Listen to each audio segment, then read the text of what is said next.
Riddle number 1. Who is guilty? Sherlock Holmes was working on a tricky case. One day he vanished. The only thing John Watson found on his desk was an encrypted note. It looked like this: D plus 1, L plus 1, H plus 1, K plus 1, X plus 1. He knew Sherlock had 3 suspects: David, Susan, and Emily. Who was behind the disappearance of the famous detective?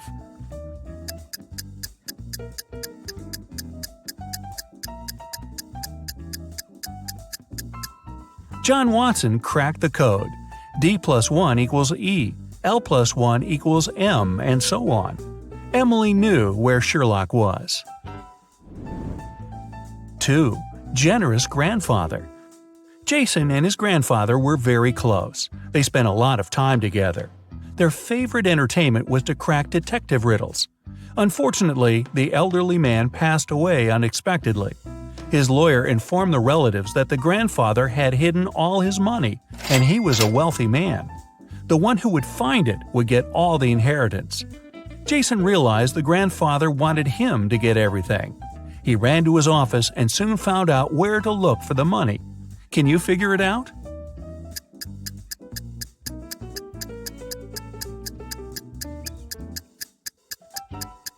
There's a cross on the picture with an apple tree that's hanging on the wall. Jason has to look for the money there. 3. The second riddle. When Jason reached the tree, he found a small box. Inside there was a note with a Rebus puzzle. After looking at it for a while, the guy darted off. Where did he run?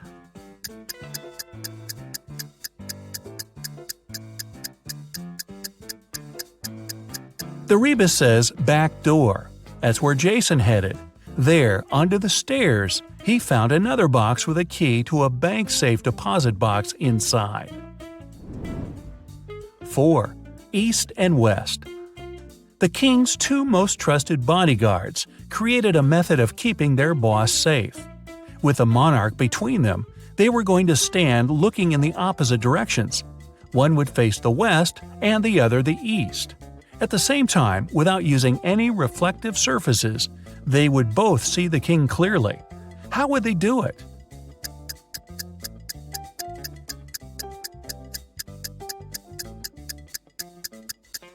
They would be facing each other. 5. Attacked neighbor. Detective Oliver Norton was leaving for work in the morning when he saw a man running out of his neighbor's house. He stopped the guy, who said his name was Paul. He came to visit his colleague about 30 minutes ago and saw him fighting with a man. The door was locked and Paul couldn't get inside to help. While he was trying to find the way to enter the house, the criminal left. Paul entered and saw his colleague lying on the kitchen floor, unconscious. Oliver and Paul came into the house. Nothing seemed to be out of the ordinary, but after looking around the kitchen, the detective arrested the man. Why?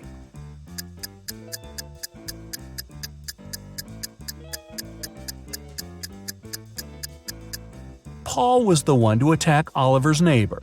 If his words had been true, fried eggs would have been burned after 30 minutes of cooking. Hey there! Are you ready for another brain workout today? Because I have 30 new riddles for you. I'll show you a pair of people for each one, and you'll have to decide which person doesn't behave wisely. You'll have 7 seconds per riddle to make your decision. Every right answer will award you 1 point. Ready? Grab a pencil and a piece of paper, and let's get started. Charlotte and Elizabeth are doing some homework. Charlotte is going to iron some clothes, and Elizabeth is about to cook. Who's not being smart?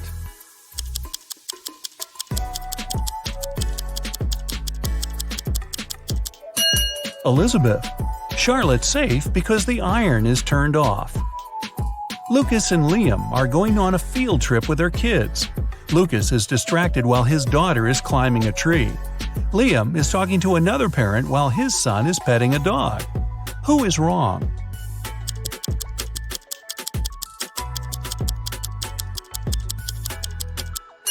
Lucas.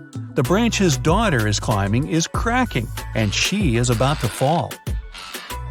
Ava and Olivia are finally leaving home for their first night out after maternity leave. Ava decides to walk, and Olivia is waiting for a taxi. Who is not ready?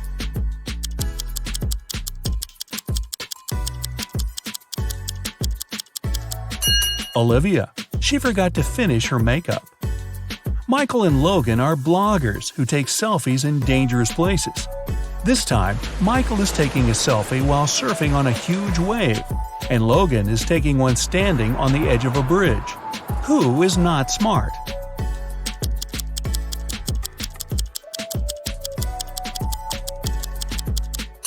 Michael. In Logan's case, at least there are people around who can call emergency services if something goes wrong. Michael is alone. It's early morning. Ian and Nolan are driving their kids to school. Who is not smart?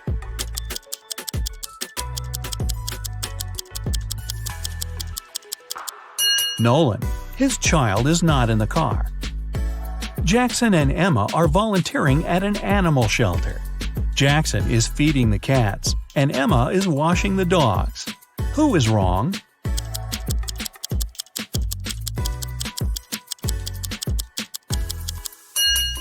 Jackson.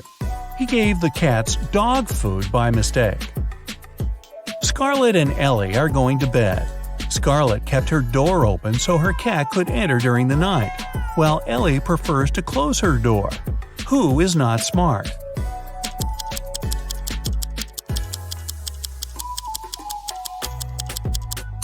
Scarlett.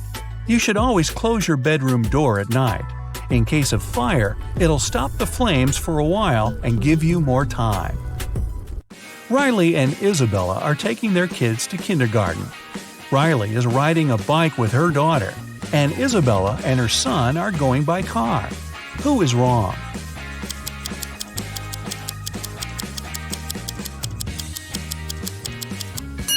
Isabella. Her child isn't wearing a seatbelt. Lily and Oliver have job interviews at 4 o'clock. Lily is ironing her best suit, and Oliver is waiting in the hallway wearing jeans. Who's not getting the job today?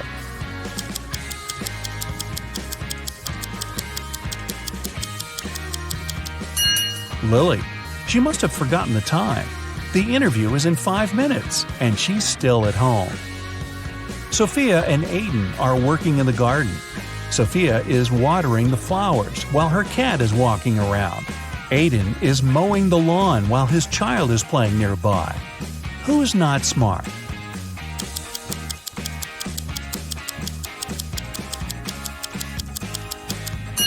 Aiden.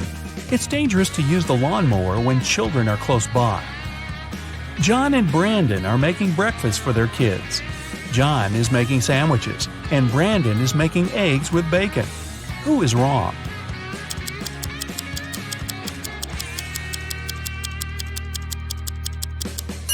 Brandon. He forgot to turn on the stove. Thomas and Abigail are going on a date. Thomas arrived a half an hour early and decided to buy some flowers. Abigail just returned from London and is driving to meet him. Who is wrong?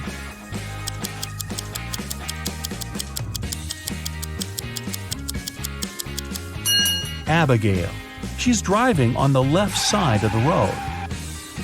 Ryan and Kaylee are having fun outside during their Christmas break. Ryan is learning how to skate on the lake, and Kaylee is skiing in the forest. Who is not smart?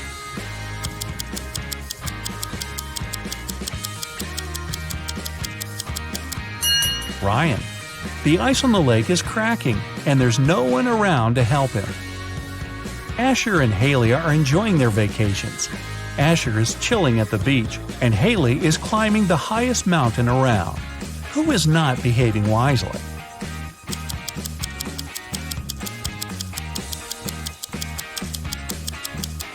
Asher. Although Haley's activity is quite risky, she seems to be okay. But Asher fell asleep at the beach and is going to get a sunburn.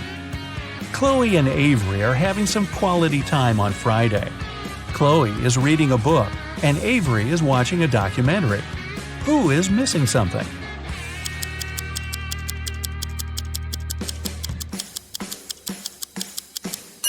Avery. She forgot to turn off the oven and something's burning. Hannah and Maya are meeting their friends today. Hannah arrived by bike and is waiting for her friend by the house. Maya arrived by car, opened the doors, and is waiting for her friend to come down. Who is not smart?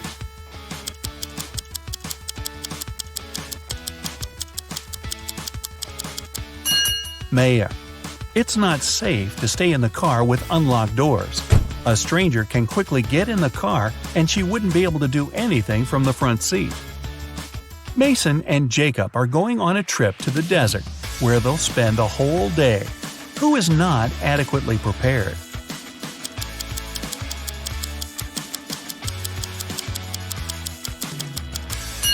Mason. The sun is powerful, and he's not wearing a hat. Emily and Madison are spending their time outdoors, but it's not their lucky day. Emily stumbled and fell in some mud. Madison was swinging but fell. Now they both are getting up. Who made a mistake?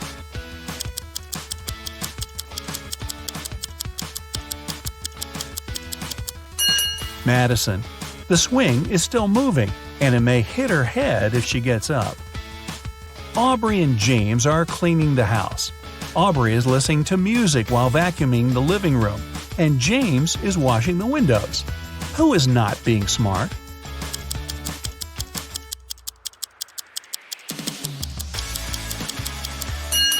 Aubrey. The vacuum cleaner isn't plugged in. Mia and Ethan are going on summer vacation. Mia is going to Greece, and Ethan is visiting his brother in Sydney. Who is not smart?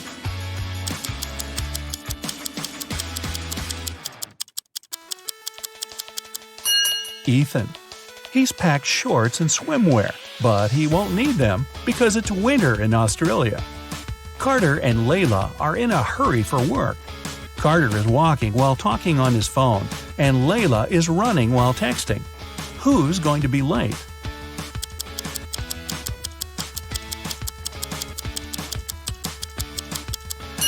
Layla. She's looking at her phone and doesn't see the pit she's about to walk into. Leah and Aaron are driving to meet their friends.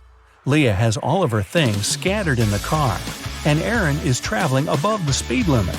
Who is not smart?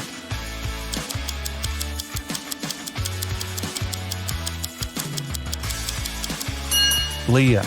It's not safe to keep unprotected things inside the car. In case she stops suddenly, something can hit her very hard. William and Daniel are driving and are late for work. Who is wrong?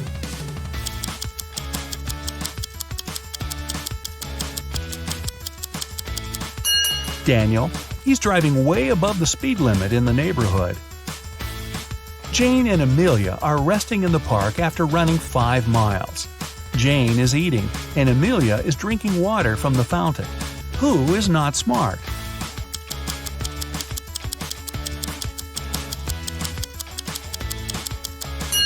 Amelia. The warning sign says that the water isn't drinkable. Max and Ezra were driving around the desert and got stuck in the middle of nowhere. They burned a spare tire to produce some smoke. Max stayed close to the tire, and Ezra walked away in search of something helpful. Who is not smart?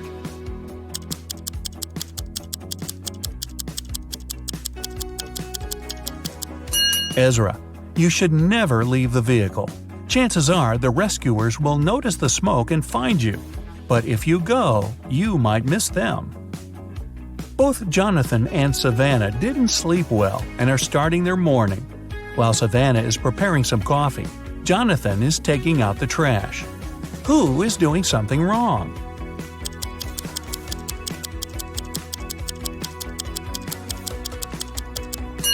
Jonathan. Instead of the trash, he's taking out the old toys they collected to donate. Stella and Aurora didn't study for the test. One of them decided to try her best, and the other is planning to cheat. Can you spot who's cheating?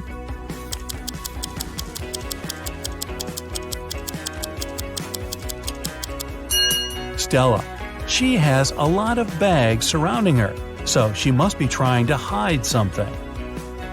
Miles and Cooper were walking in a park when a sudden storm erupted. Lightning struck a tree, and Miles decided to hide under it. Cooper entered a little shack nearby. Who is wrong?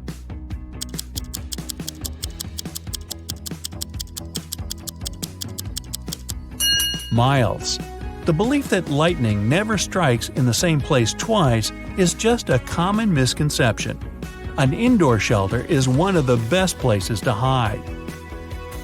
Leo and Melanie are preparing a barbecue party. Leo is cooking and Melanie is decorating the yard. Who is not smart?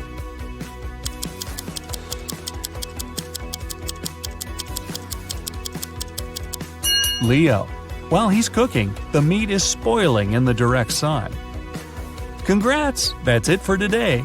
Now, sum up your points. If you got 10 points or less, you scored below average.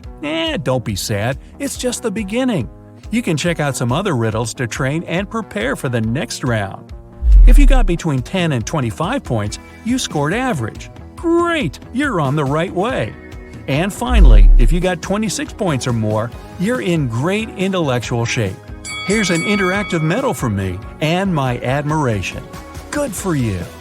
For casting a spell, Flora should put these stones in the correct order. She has 4 of them: purple, green, red, and blue.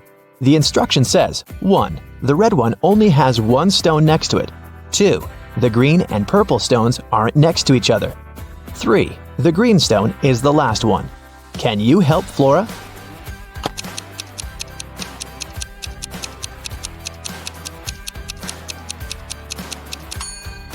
If the red stone only has 1 other stone next to it, then it's either the first one or the last one.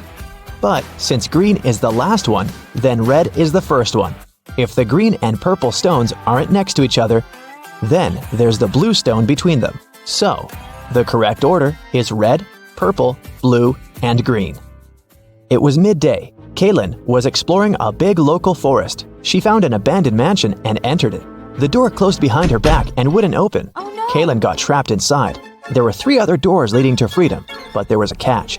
Behind the first door, there was a huge pit that would take her miles underground. Behind the second door, there was a magnifying glass that concentrated sunlight and burned everybody and everything that entered. Behind the third door, there was a hungry and dangerous lion that would eat anybody and anything that entered. Uh-oh. How can Kaylin escape?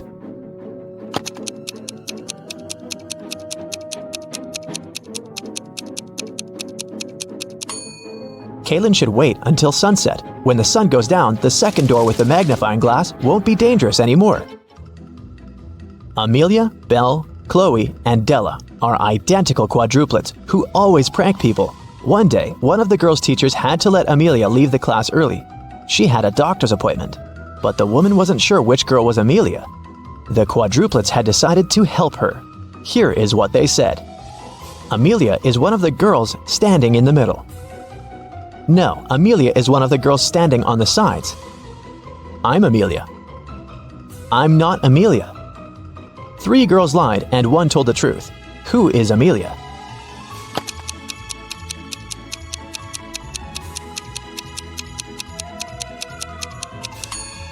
If Amelia is the first girl, then 2 girls told the truth, the second and the fourth ones. If Amelia is the second girl, then the first and the fourth girls told the truth. If Amelia is the third girl, then the first and the third ones told the truth. But if Amelia is the fourth girl, then only the second girl told the truth. So, Amelia must be the fourth girl. Esme was having a walk in the forest and got lost. She found a witch's house, petted her black cat, and asked the witch to send her home. The witch wanted to play a game. If Esme won, she'd send her home. But if Esme lost, she'd have to stay with the witch forever. We'll be saying numbers between 1 and 10. The next player will have to choose a number that's between 1 to 10, greater than the previous one. The first person to say 50 wins. You can start. How can Esme win?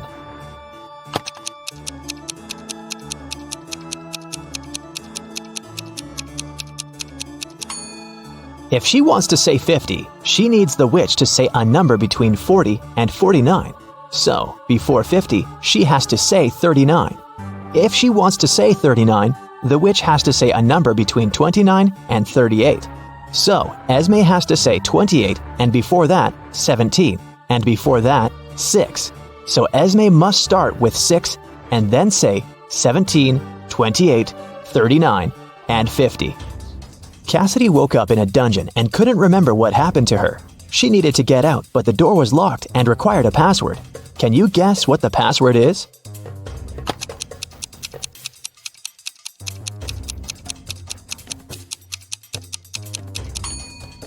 Every next number is made by moving the last digit of the previous 4 to the front. So, the password must be 4728. Mrs. Davies is an elderly lady telling a story of her life. After I lived 1/4 of my life, I got my first car. I married 1/12 of my life later. 1/6 of my life later, I started a business. 1/4 of my life later, I got my first granddaughter.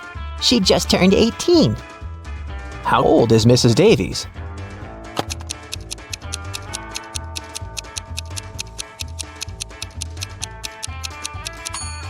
Let's say Mrs. Davies is X years old. 1/4 of her life, till she gets her first car, X is 4. Then we add 12 till her marriage. X till opening her business, 4 till the birth of her granddaughter, and finally, 18 years from then till now. It should all be equal to X. If you solve this equation, you'll figure out that X is equal to 72. So, Mrs. Davies must be 72 years old. Esme was walking in the forest, and you know what? She didn't get lost this time. She knew how to get home, but the other road led to the witch's house, and the girl recently came up with a cool riddle for the witch. So, Esme decided to pay her a visit. She offered a deal. If the witch couldn't solve her riddle, Esme would get her cat. The witch agreed, and Esme gave her a square piece of paper, 4 inches by 4 inches, with a total area of 16 square inches. Turn it into a square with a total area of 8 square inches without a ruler. How can the witch do it?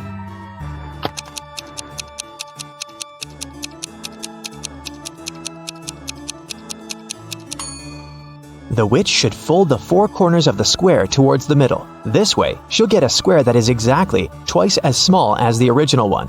Apparently, the witch gets to keep her cat this time. There's a box filled with balls of different colors, 5 red ones, 8 blue ones, and 11 purple ones. Allison has a tricky task. Blindfolded, she has to keep picking up balls until she's sure that she has balls of at least 2 different colors. What's the minimum number of balls she should pull out of the box?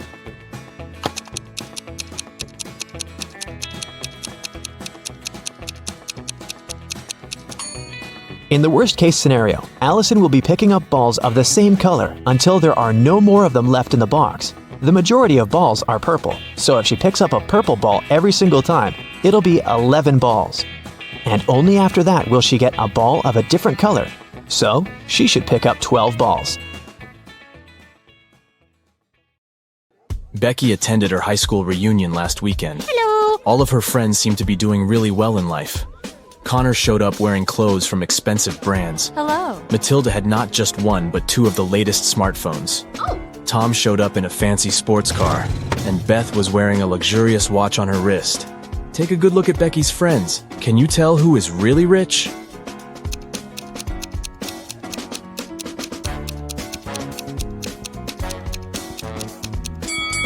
Well, let's see. If you look closely, Connor didn't take off the tags from his clothes.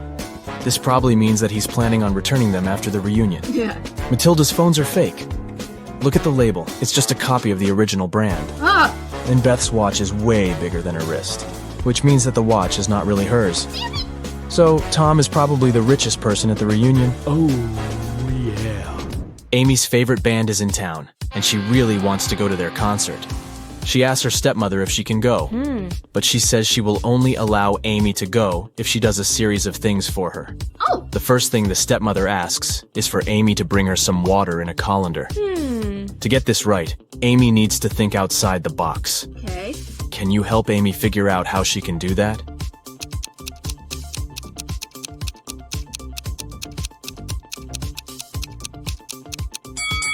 Amy needs to freeze some water and put the cubes in the colander. Yeah. Technically, frozen water is still water, right?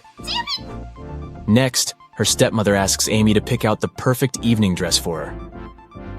Amy walks into her stepmother's closet, and there are 3 dresses, a red, a green, and a blue. Take a look at the picture. Which dress should Amy choose?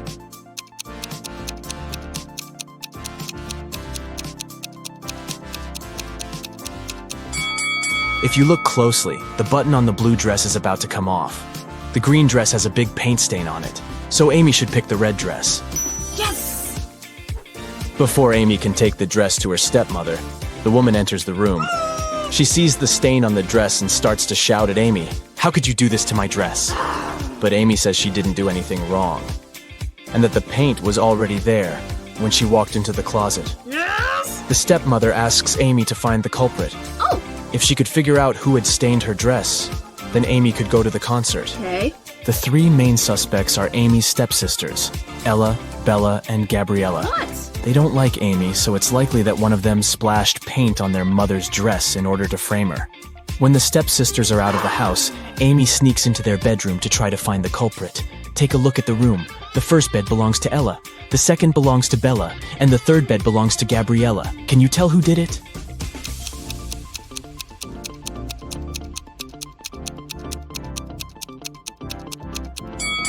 It was Gabriella. Her bed is the third one on the left. And if you look closely, it has a bucket of paint under it. Emily and Barbara are getting ready for a girls' night out. Yes! They are putting on makeup and getting their hair done. They have pretty similar tastes, and their things look pretty much the same. But one of them has more money than the other. Oh, Looking at the image, can you tell which one has the more expensive stuff?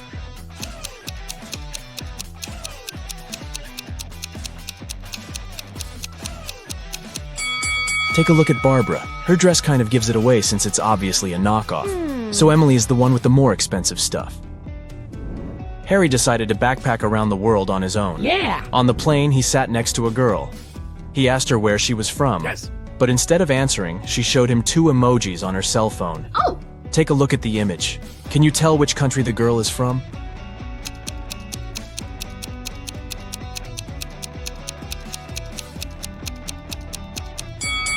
Let's see. That's an iron and a piece of land. I guess she's from Ireland? As soon as Harry landed in Paris, he went strolling along the streets to find a place to stay. He found a cute little hotel and decided to go inside. Big mistake. Why?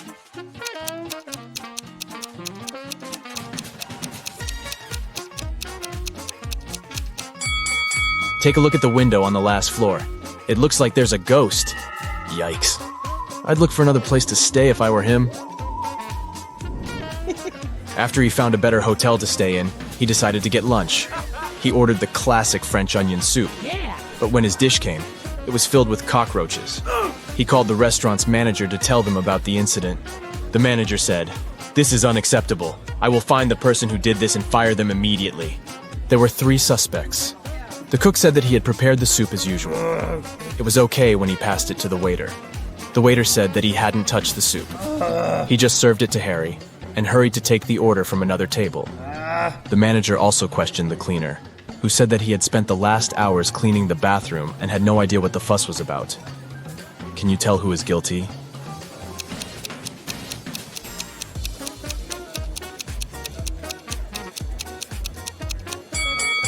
No one. Look at the ventilation system. It's full of roaches. They must have crawled out of it and fallen into Harry's soup. Yikes.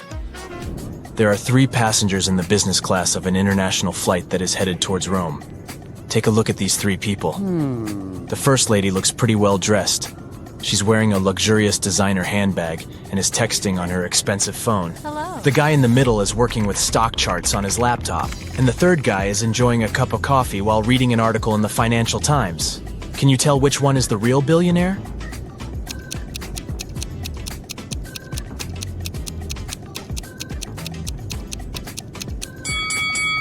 Let's see. The woman may look well dressed, but if you see the tag on her clothes, it says 100% polyester.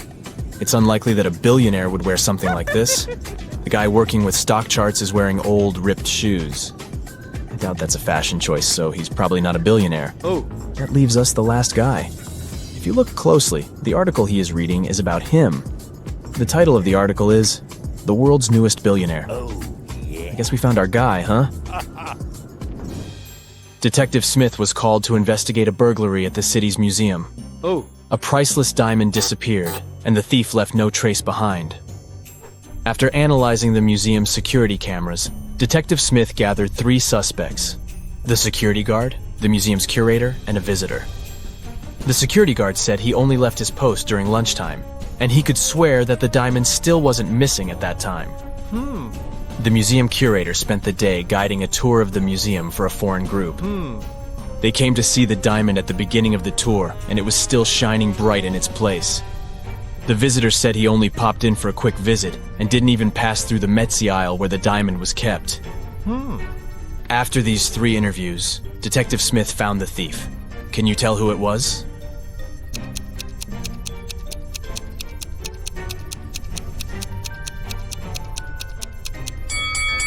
It was the visitor. First of all, he knew the exact location of the diamond inside the museum. Plus, take a look at that string he's fiddling with in his left hand.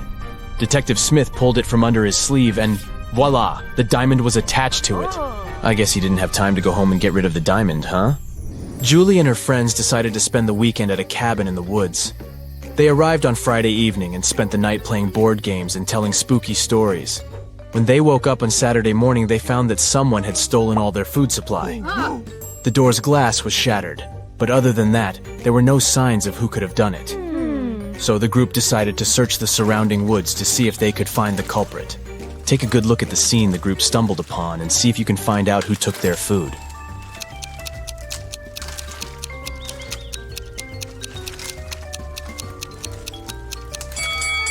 What's that at the left corner?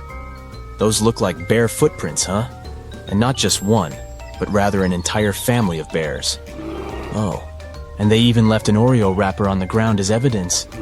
Yep, these grizzlies were the culprits for sure. Atlas woke up in the attic of an abandoned house. He tried to find a way out of the house, but all he could find was a room with 3 doors. Each door hid a different danger. The windows and floor behind the first door were made entirely of magnifying glass, which meant that the sunlight would probably burn him if he entered. The second door hid a room full of poisonous gas, and behind the third door was a hungry lion. What should Atlas do to escape?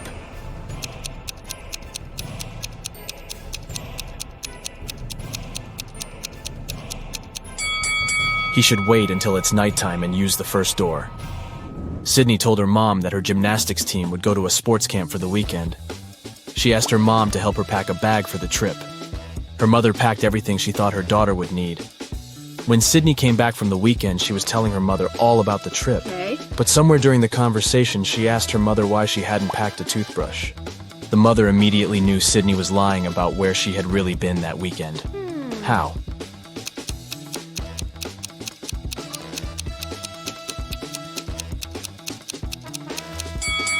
Because Sydney's mother did pack a toothbrush, but she put it under Sydney's gymnastics clothes. If Sydney had really gone camping, she would have used the clothes and found the toothbrush. Kimberly discovered 3 bags in an old attic along with a note. The note said that there were $1 million inside one of the bags. It also said that the 2 other bags were empty. She only had one chance to figure out which bag had the cash, and she could trust that one of the messages written on the bags was true. On the first bag, it said, "The cash is not here." On the second bag, it was written, "The cash is not here." The last bag read, "The cash is in the second bag." If you were Kimberly, which bag would you choose?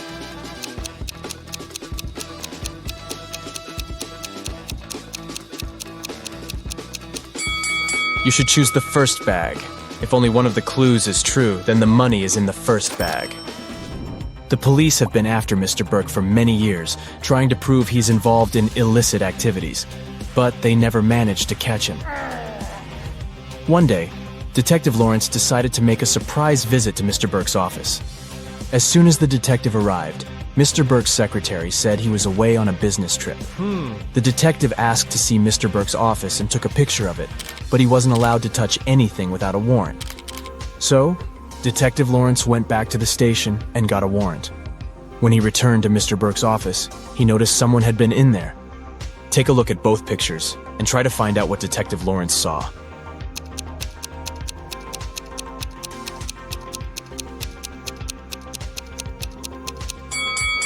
The desk lamp is tilted and the books are in different places. Someone definitely was in that room. Detective Lawrence decided to search Mr. Burke's entire office. In one room, he found there were footprints up until the middle of the room, and then they disappeared. The only window of the room was open. "Oh no!" Detective Lawrence shouted. "I can't believe he escaped again." He took a picture of the room and took it to the police station. At the station, he showed the picture to the other detectives, and one of them said he had cracked the case. Take a look at the picture. How did the detective solve the case?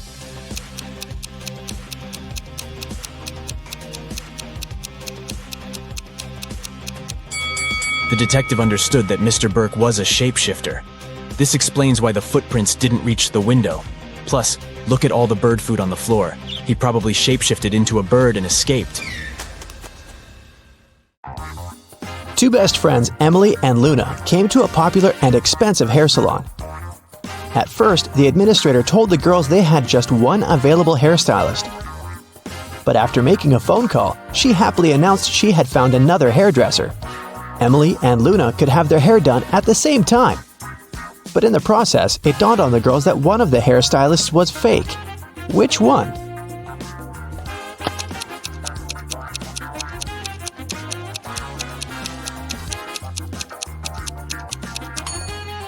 Hairstylists are using regular scissors, but instead of hairspray, the one on the left is holding a can of bug spray. Yeah, that's a big clue right there. Mary and her younger brother Alex were mushroom hunting in the forest. They started to quarrel, so Alex got angry and ran away. After several minutes, Mary rushed after him. She was still fuming but also worried. Soon, the girl reached a small river. A man was sitting on the shore. "Did you see a teenager here?" Mary asked. "Yep, he's just taken a boat and made it to the other side." But Mary didn't believe the man. Why?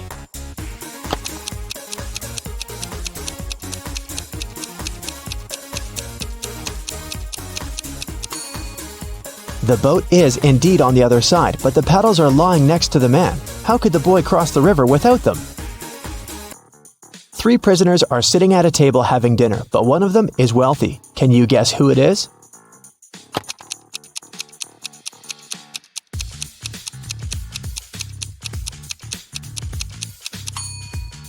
It's not the guy with the steak and shrimps. The little tag on his shirt reveals he's a chef, and he likes to prepare a special treat for himself. The guy with the jewels shows that he's well off, but in prison, jewelry is basically worthless. It's the third guy.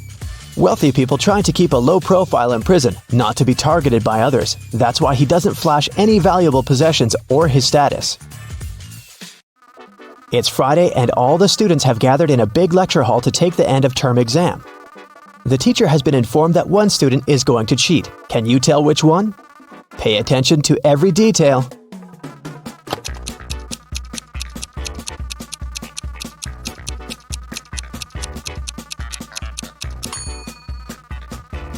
It's student C. It looks as if he's trying to remember what he's read, but he has all the answers written on his hand. Marta was walking through the park near her home in the evening. It was dark and there was nobody around. Suddenly, someone grabbed her from behind and they bolted away. Marta took off after them. She was pretty sure this person was a woman, but she couldn't make out her appearance or clothes. When Marta ran inside, she saw 3 teachers. The girl looked at them attentively and soon figured out which one of them had taken her bag. Can you do the same?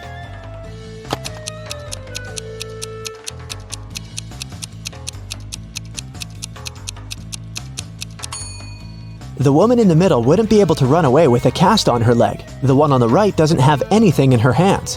Where would she hide Marta's bag so quickly? But the woman on the left has a big shopper bag on her shoulder. A real teacher wouldn't need to carry it in the classroom, so she was definitely the one who took the bag. Jonathan sneaked out of the house late in the evening to meet his girlfriend. The teenager thought he was extremely careful and quiet, but his whole family knew about his plan. They were aware the guy would return at midnight, so they decided to make a bet. The one who would see Nathan first when the guy started climbing the fence would be the winner.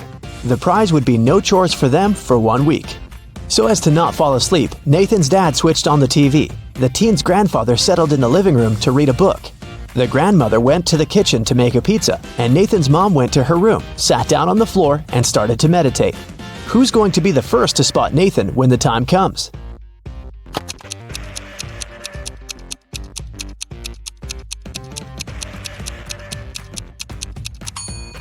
Nathan's mom. Her eyes will be used to the darkness and she will see better than the others. Look at this picture closely and try to figure out who's from the future.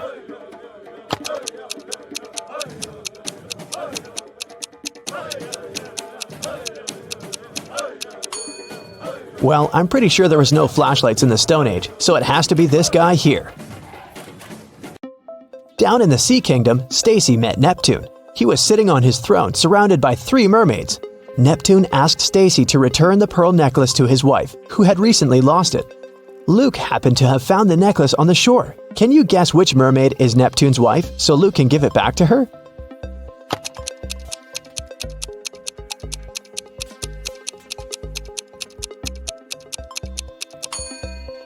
It's the third one.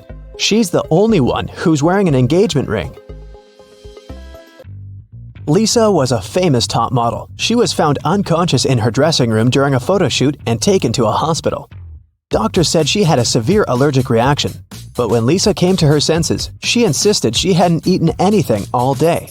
The model's manager was very concerned and interrogated everyone who'd been around. Lisa's stylist said that she had applied Lisa's makeup and indeed hadn't seen her eat anything. The cleaning lady said she had cleaned the dressing room with organic, non-allergenic products.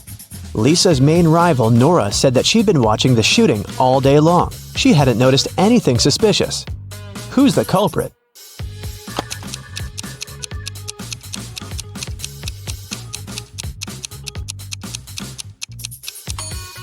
It was the stylist. Lipstick was the only thing Lisa could have swallowed that day. In the middle of the night, Dennis woke up because of a loud crash. One of the kids must have been out, but they know they aren't allowed to leave at night. The man went to check on the children. All 3 of them, Catherine, Ruth, and Larry, seemed to be sleeping peacefully. Look at the kids and try to figure out who sneaked out of the house.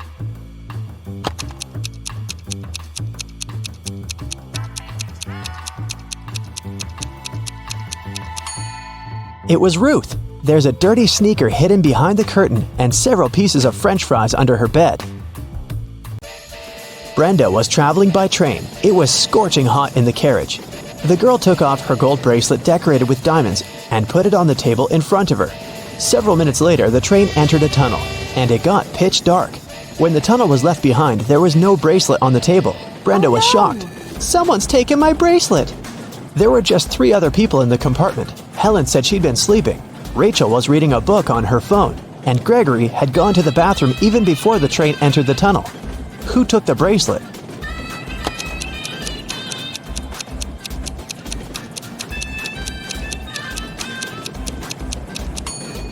It was Helen. At first, she had her sleeves rolled up, but now they're covering her arms down to the wrists, hiding the bracelet. Sarah bought some ice cream on Saturday, but kept the flavors in secret. When she woke up on Sunday, all the ice cream was gone. She asked everyone in the house if they knew anything about it. James answered he had gone to work early that morning and hadn't seen anything. Mary said she wanted to have the new caramel ice cream in the afternoon. She felt bad she was going to miss it. John didn't even know there was ice cream in the house, but he was looking forward to trying it. Can you figure out who knows something?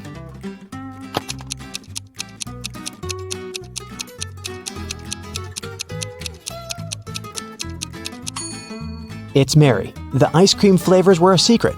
She couldn't be sure there was a caramel taste among them. Can you tell who's a real mermaid here?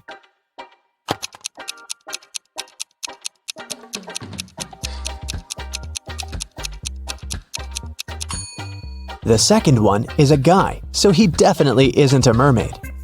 The girl on the right is chilling in the sun, and she's out of the water. Mermaids wouldn't do that because they dry out in the sun. So the real mermaid must be the one on the left.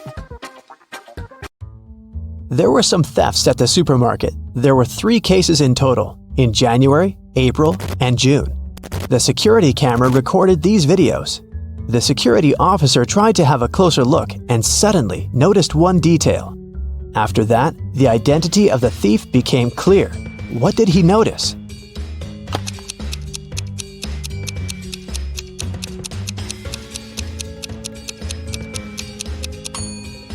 It was the pregnant woman.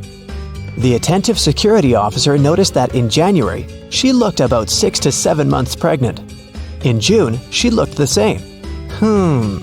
Seems like it's the mysterious case of the baby bump that was really a canned ham. One day, a thief decided to rob the local bank. He came up with a brilliant plan to dress up as one of the bank tellers and try to sneak into the vault. As he was approaching the vault, he saw a security guard standing right in front of the door. The robber hadn't anticipated this, so he hid and watched the guard carefully when one of the actual bank tellers walked up to the door. The security guard said 12. The worker answered 6 and got in. Then another teller came up to the vault. When the security guard said 6, the person answered 3 and was granted access. The thief nonchalantly walked up to the security guard when the guard said 10. The robber confidently answered 5. He was arrested immediately. So why was the thief's answer wrong, and what could he have answered instead?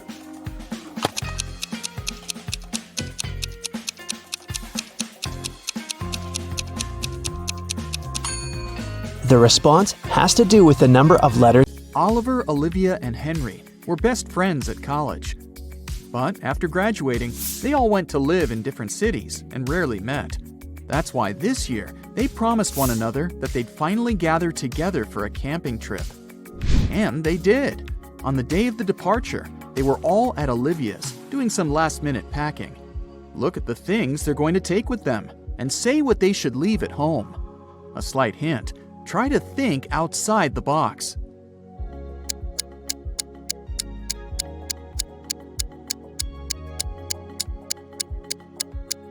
Look, a tent, game, rice, lamp. All these words consist of 4 letters. But a chair? This word has 5 letters. The friends should leave it at home. Finally, everything was ready and they headed out. On their way, they had to go through a very dense forest. People said a wizard lived there, and he wasn't a kind, friendly person. But our guys didn't believe these rumors. Everyone knows magic doesn't exist. Suddenly, a wall of fire blocked their way. Look at the things the friends have and try to figure out what they could use to put the fire out.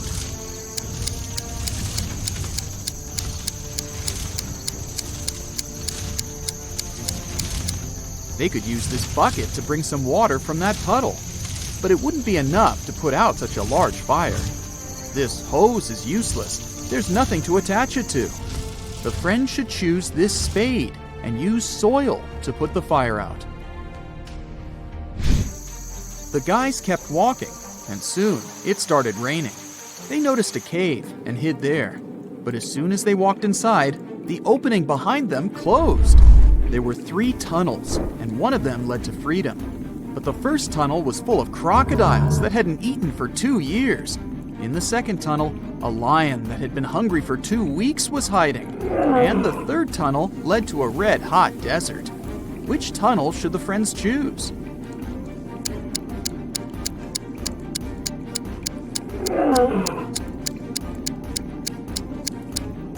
They should wait until the desert cools off at night and follow the third tunnel. As for crocodiles, yep, these animals can live without food for up to 2 years. Lions can also survive for 2 weeks without eating anything. What a bizarre trip! Oliver, Olivia, and Henry left the cave, and they were in the forest again. Suddenly, the guys got caught in the middle of a natural disaster. But which one should they choose to have higher chances to survive? Tornado, flood, or lightning strike?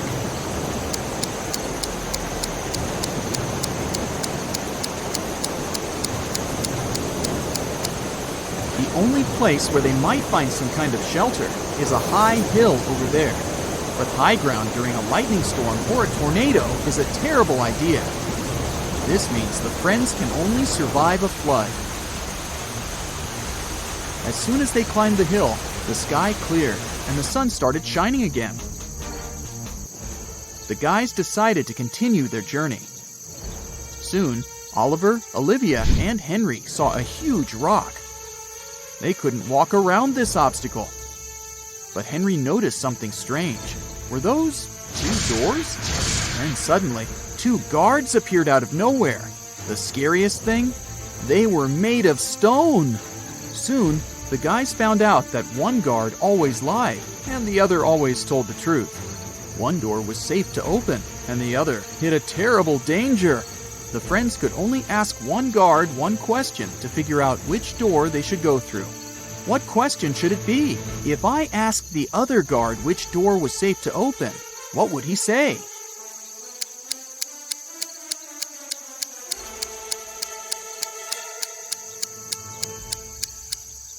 Both guards will point at the door that hides some danger. The lying guard, because he's, well, always lying, and the guard who tells the truth, because that's what the lying guard would tell them. So the friends just need to open the other door. There was a long corridor behind the door. Soon, the guys saw another door. But to open it, they needed to solve this puzzle. Which piece is missing here? Which button should they press?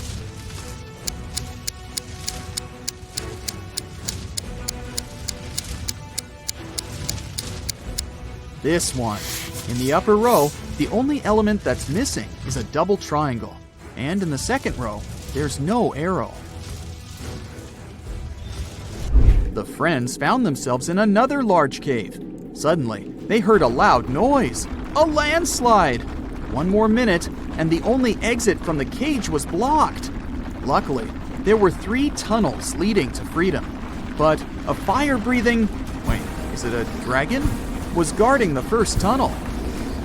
The second tunnel was filled with hundreds of poisonous cacti growing there. Their spines were covered with a highly toxic substance. And in the third tunnel, the friends saw the red eyes of very hungry wolves. Which tunnel can lead them to safety?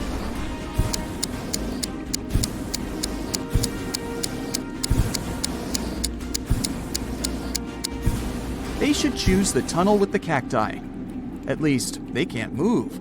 And if the friends are careful, they'll be able to walk around the cacti without touching their spines. Finally, freedom! Or not.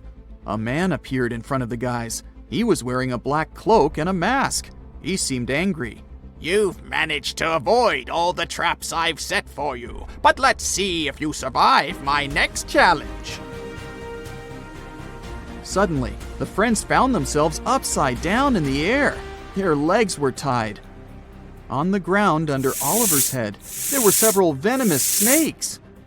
Under Olivia's head, a fire was burning. And on the ground under Henry, there were a couple of scorpions. How can the friends escape?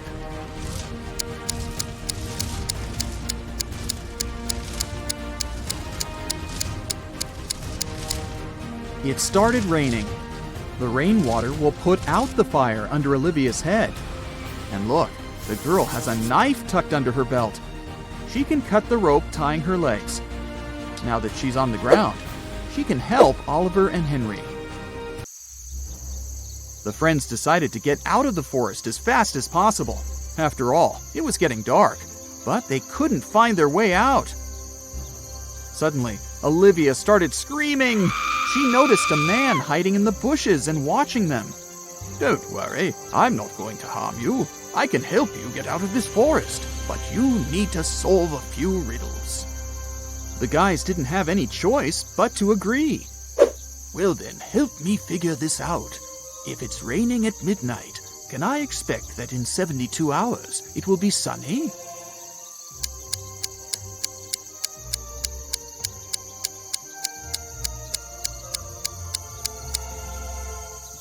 Nope, Olivia said. In 72 hours, it'll be late evening again. Then the man picked up 3 long sticks from the ground. Now, I need to make 4 out of 3 sticks. Can you help me?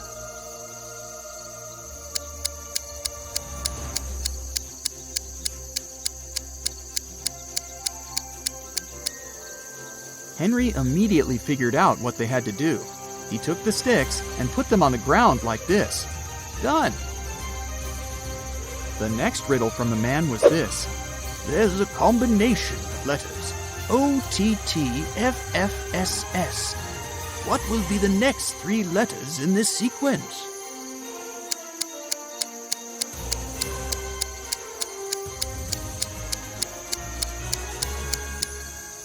Oliver guessed right away that the next 3 letters should be E-N-T. These are the first letters of the numbers from 1 to 10. The man didn't want to give up. There's a bridge that is 1 mile long. It can only hold 5,000 pounds at once. That's precisely the weight of the truck that's crossing it. The truck reaches the middle of the bridge and stops. Suddenly, a hummingbird lands on the vehicle. Is the bridge going to collapse now?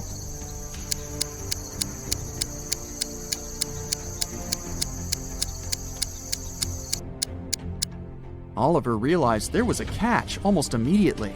The bridge isn't going to break down because the truck has already used some gas to get to the middle.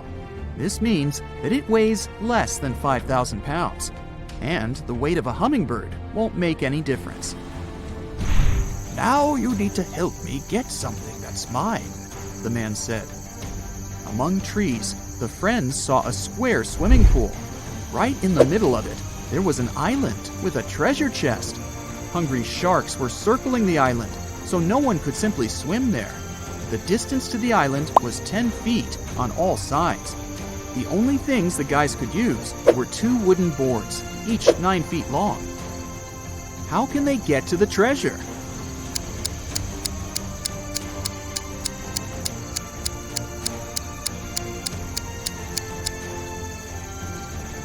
They need to place the boards this way, and they quickly get to the chest. The man was finally satisfied. He showed the friends the way out of the forest. But where should they go next? They were kind of lost. After wandering for a while, they saw an intersection. But the signpost had fallen down. Oliver picked it up. It said, "To the magical forest, to the coast, to the town of Whiteberry." How can they figure out the right direction?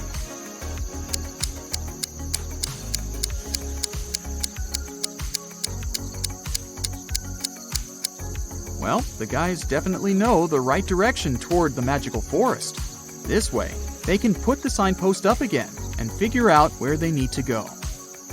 Once Lily, a real estate agent, was showing a luxurious apartment to a wealthy family. The family liked everything about the apartment, but for one thing, the place had huge floor-to-ceiling windows, and they were worried someone could accidentally break the glass and fall out. Lily really wanted to sell that expensive apartment. That's why she decided to prove that the glass was unbreakable. She ran up to the window and hit it at full speed. The glass indeed didn't break, but Lily fell out of the window and was rushed to a hospital. How could it happen?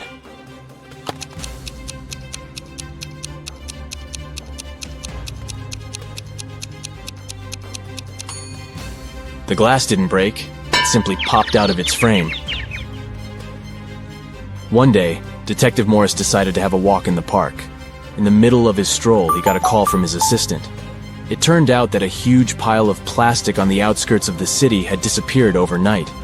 The detective rushed there, and guess what? The information was true. But the most bizarre thing? There were no tire tracks or any other marks around the place. But then, how could the thief transport so much plastic without using a vehicle? Suddenly, Detective Morris noticed some weird footmarks. Can you help the man understand who they belong to?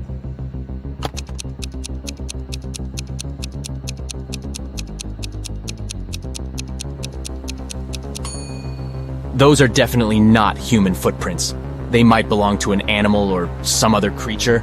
The case is getting weirder by the minute. Detective Morris was wandering around the city for hours looking for clues. Soon his assistant informed him about the disappearance of yet another pile of plastic. At the crime scene, the detective found the same footmarks. The expert he had asked to examine the photos and samples replied that the footprints didn't match any other in her extensive database. She even suggested that they could belong to an alien. But why would aliens need our plastic? Morris decided to prevent the next crime. He went to the outskirts of the city again and spotted 2 piles of garbage. Look at them attentively. Which one might aliens want to steal?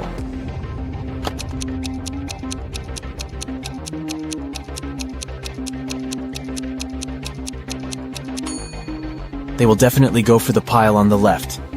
There's too much stuff made of iron in the right pile, but aliens are after plastic, so pile on the left it is. Detective Morris decided to catch the aliens red-handed. In an hour or so, the man noticed a spaceship landing not far from the piles of trash. An alien climbed out of the spaceship and transported the pile that contained plastic into the ship.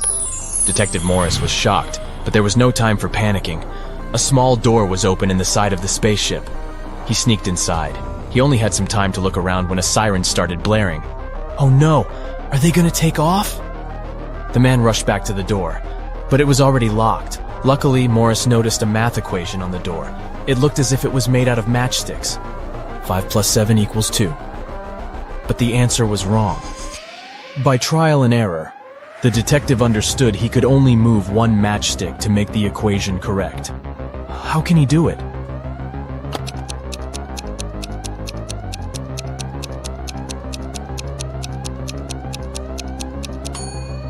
Detective Morris moved this matchstick and got 9 minus 7 equals 2. The door opened, and the man ran for his life. But the main question remained unanswered. Why did aliens need our plastic? Write your ideas in the comments below. Now look at these animals on the screen. A cat, a camel, a cheetah, a chicken, a crocodile, and a pig. Which animal doesn't belong here?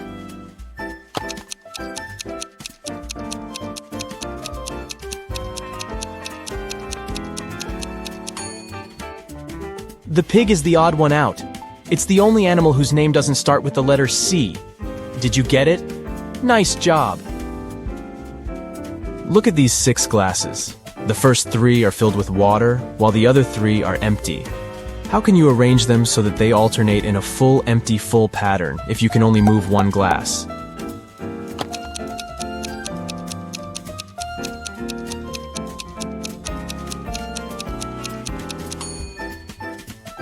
Pick up the second glass and pour the water into the 5th one. Here you go. Now you have 7 guests at your birthday party. And your task is to figure out how to divide your very round birthday cake into 8 equal pieces by making only 3 cuts.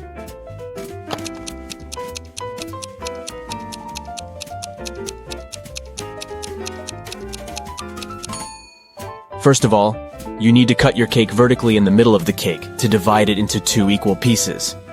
Repeat the same process, but this time, make a horizontal cut. Now you've got 4 slices. And the final 3rd cut should go laterally across the cake. Voila! You've got 8 equal slices.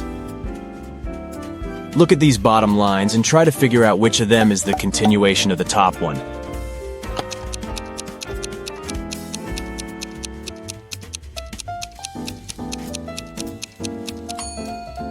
It's this line on the left, see? You've been kidnapped by an insane scientist who's going to test his new protective cream on you. After covering you with this lotion, which you absolutely don't trust, he offers you to choose one of the 3 containers he'll then throw you in. One of the containers is filled with radioactive waste. In the second container, there is an acid that can eat even through metal. And the third one is filled with lava from the largest volcano on Earth that erupted a year ago. Which container should you choose?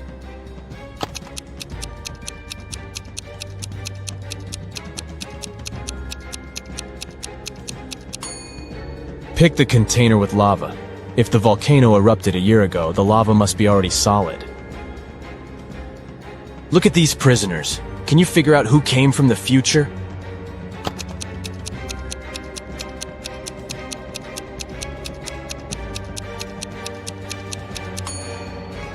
It's the guy in the middle. Unlike the other 2 men who are dressed like people were in the past, he's wearing modern clothes and cool sneakers. A terrible virus broke free from a laboratory, and now all animals and plants on Earth are mutating at a horrifying speed. Uh-oh. You've been trying to find the solution, but instead got trapped in the laboratory where it had all started. There are 3 doors you can escape through, but behind the first one, there is a bunch of aggressive flesh-eating cacti. The second door hides hundreds of venomous bees, and the third door prevents an attack of fire-spitting dragon-like monsters. Which door can lead you to freedom?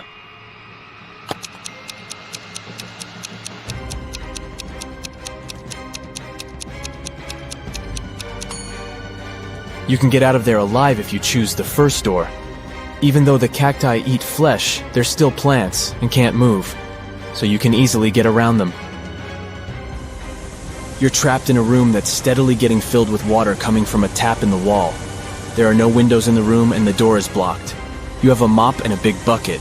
What can you do to survive? Yep, you don't have any options in this riddle, so think of your own way to get out of this situation.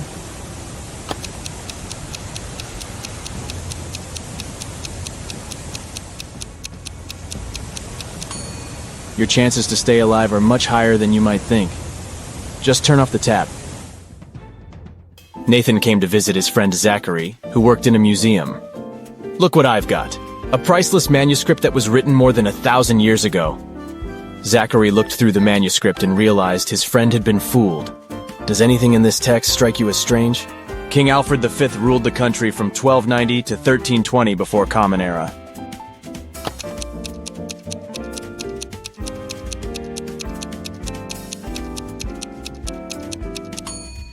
If we talk about the dates before the Common Era, they should be in reverse order. The original text would read, King Alfred V ruled the country from 1320 to 1290 before Common Era. A villain has caught you, and now he lets you choose in which cage he will keep you. You can get out of the cage only through the lid in its ceiling. But on top of the first cage, there is a nest of venomous snakes. Boiling water is on top of the second cage.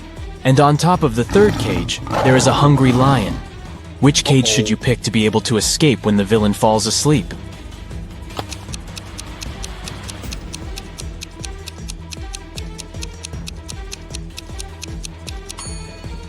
Choose the second cage because the water will eventually evaporate, and you'll get out of the cage without problems.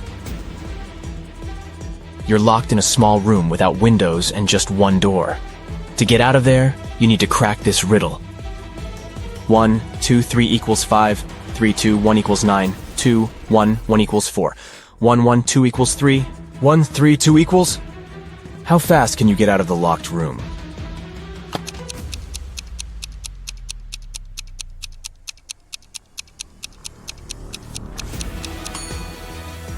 The answer lies in the addition of the second and third digits, and the multiplication of the sum by the first digit. Let's take the first equation. 1, 2, 3 equals 5, 2 plus 3 equals 5. 1 times 5 is 5, let's make sure. 3, 2, 1 equals 9. 2 plus 1 equals 3, 3 times 3 is 9. Then the answer we need is again 5. 3 plus 2 equals 5, 1 times 5 is 5. Now, let's check if you can think outside the box. A few Rebus puzzles will do the job. Try to figure out this one. Way, progress.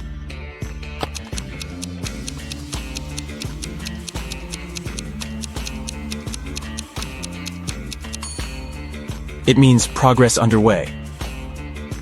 How about this one? Noon. Good.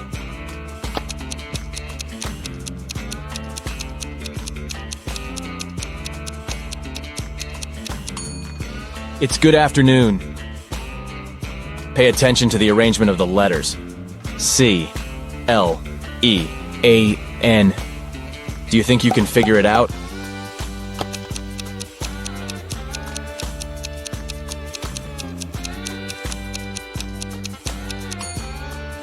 It means clean up. What word or phrase can you see here? Give, give, give, give.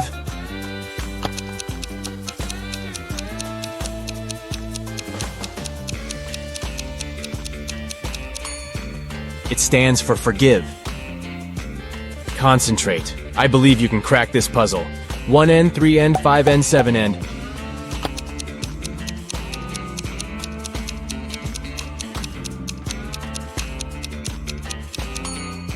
This Rebus hides odds and ends. Try to figure out this one. Stay 4NCE.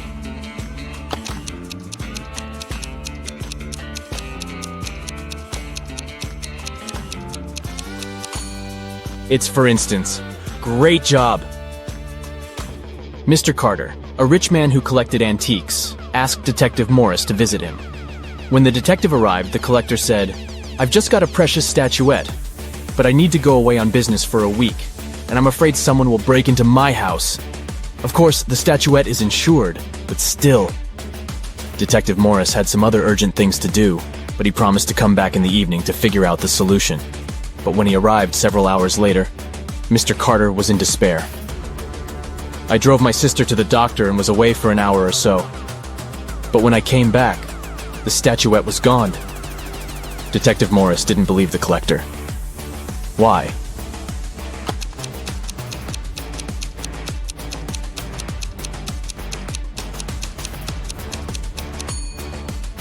When he left the house in the afternoon, he noticed an apple lying in front of the left part of the gate. It's still there. But for a car to drive through, both parts of the gate have to be open. This means that Mr. Carter lied about leaving his home by car.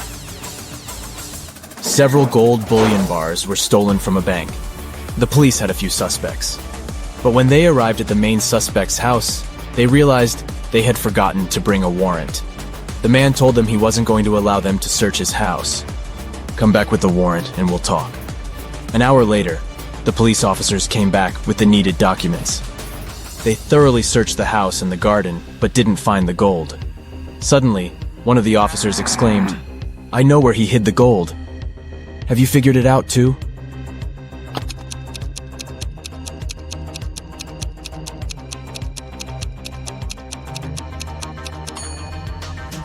The gold is in the swimming pool. When the police visited the man for the first time, the level of water in it was much lower. A very famous painting disappeared from a museum. Later, the police managed to find it. But there was a problem. They found not one, but 3 paintings. Only one of them is original. The others are just copies. Can you help the police figure out which the original painting is?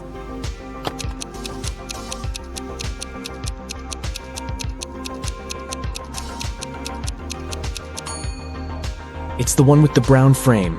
Take a look. All frames in the museum are made in the same style. You've got accepted to the best school of witchcraft and wizardry. One of the classes you have to attend is about transforming into animals. There are 3 professors who teach this class. Each of them specializes in transforming into a certain animal.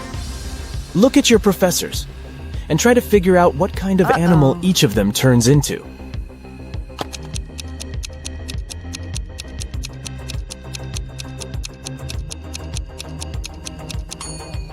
Have you noticed that the first professor has a forked tongue? He must transform into a snake. The second professor has a lion's tail. It must be the animal she transforms into. And the third professor has bear claws. He must turn into a grizzly bear. Cassie won a trip to a luxury resort in the Maldives. She goes there on a boat along with 3 other hotel guests. One of these billionaires is fake. Can you guess who?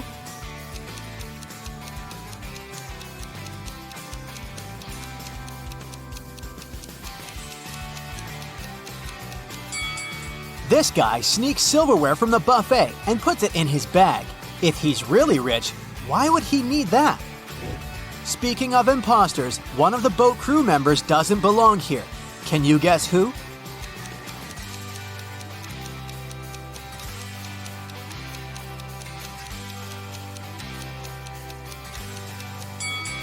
This waitress hides a police badge under her floral garland, so she's probably working undercover. Finally, Cassie comes ashore. 3 porters offer to carry her suitcase. Can you help her choose the right guy?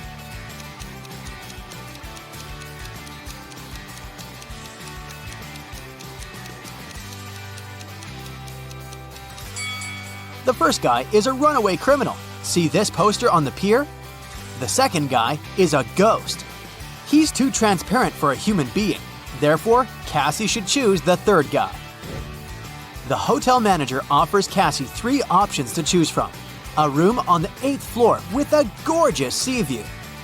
A luxurious apartment on the 2nd floor with a garden view. Or a separate authentic bungalow on the shore. What would you choose?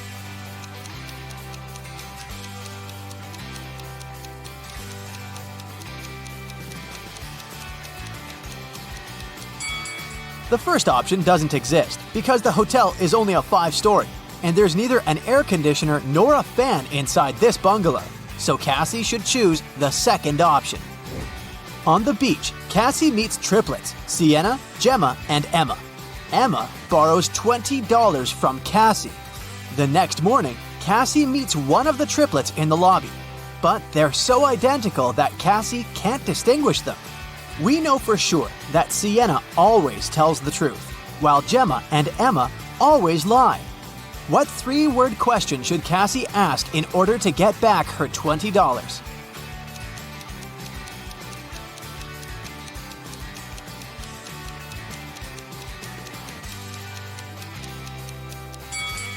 The correct question is, are you Gemma? Sienna, who only speaks the truth, would say no. Gemma, who always lies, would also say no. And Emma would say yes because she's a liar. Therefore, if the answer is yes, Cassie can demand her money. And if the answer is no, Cassie can ask Sienna or Gemma to remind Emma about her debt. After breakfast, Cassie goes diving. She sees a lot of identical clownfish underwater, but one of them doesn't belong here. Can you spot the odd fish out?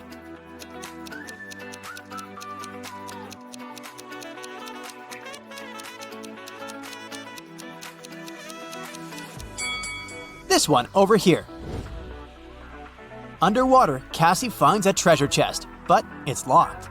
Can you help her crack the combination lock?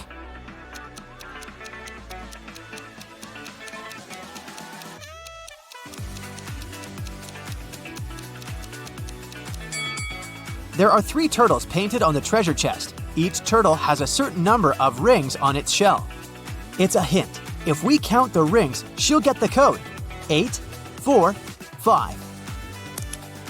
Cassie opens the treasure chest and finds a pearl necklace. She goes to the local jewelry market hoping to sell it. John says, "This jewelry is not so precious, but I can offer you $50 for one pearl."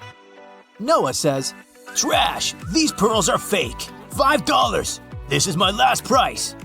And Mia says, "Madam, we can sell it at auction. Rich guys will pay hundreds of dollars for this necklace. I can be your agent and take 15% of the revenue. What do you say?" One of these guys is a scammer. Can you guess who?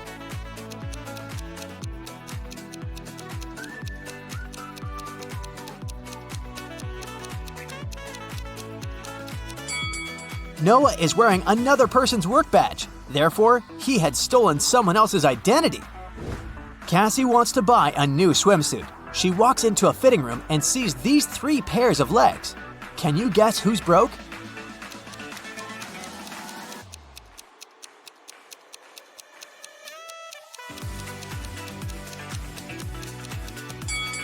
All 3 women have relatively new sandals, but let's take a look at their toenails.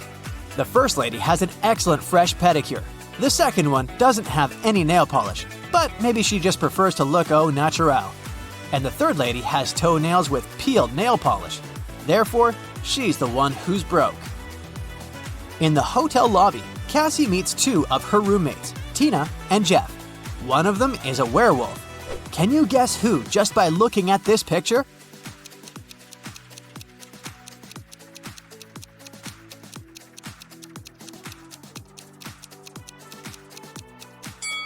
Tina is a werewolf. She has handcuffs on her leg. Cassie goes to the beach to sunbathe. There's a vampire on one of these sun loungers. Can you spot where exactly?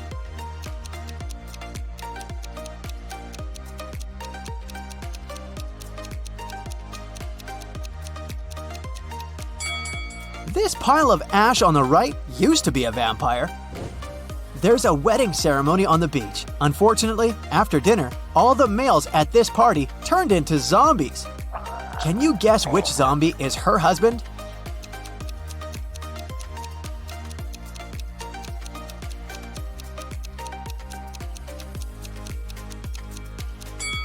It's this guy. He's wearing a ring. In the evening, Cassie arrives at an abandoned haunted village to film a video for her vlog. She spots 5 weird things about this place right away. Can you see them too?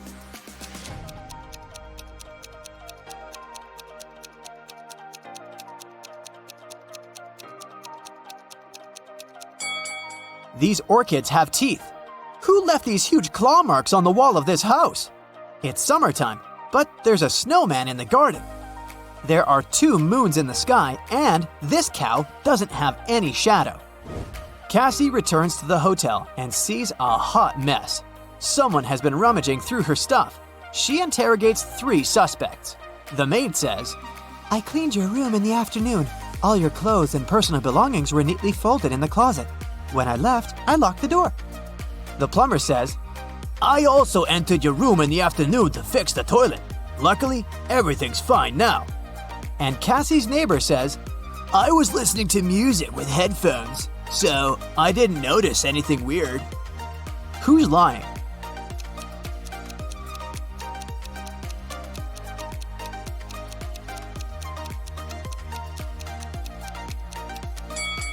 It's the plumber. He said he fixed the toilet, but it's still clogged. One of the hotel guests, Peter, likes Cassie. He wants to impress her and shows her some pictures from his travel blog, but Cassie spots a fake right away. How?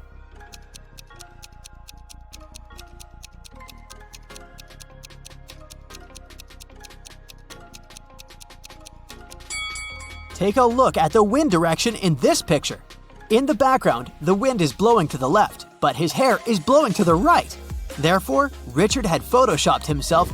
Someone had broken the most expensive statue in the hotel lobby. The manager interrogates 4 suspects among the guests to find out who's guilty. Melanie says, "I'm not into art. I haven't even noticed this statue before." Steven says, "Sorry, dude. I've been out skydiving all day long." Zach says, "Don't worry, that sculpture was tasteless. I'm an art dealer and I can get you a new one." And Sophie says, "I was chilling at the spa, so I didn't see anything." Can you spot who's guilty?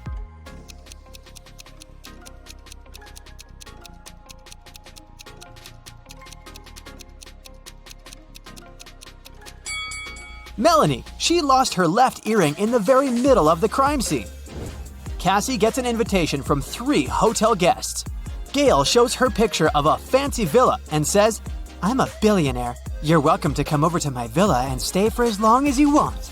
Bella hands her 2 tickets to the opera and says, "We can go together tomorrow night." And Ricardo just shows her the keys to his boat and offers a ride across the globe. But only one of these offers isn't fake. Can you help Cassie make the right choice?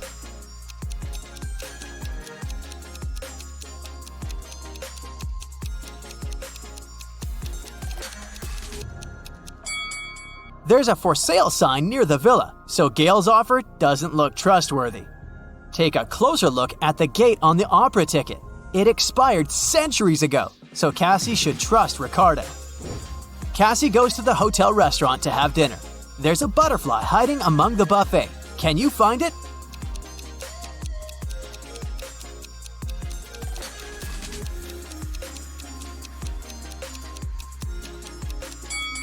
It's over here. You have 3 jars that are all mislabeled. One jar contains apples, another contains oranges, and the third jar contains a mixture of both apples and oranges. You are allowed to pick as many fruits as you want from each jar to fix the labels on them. What is the minimum number of fruits that you have to pick and from which jars to correctly label them? Yeah.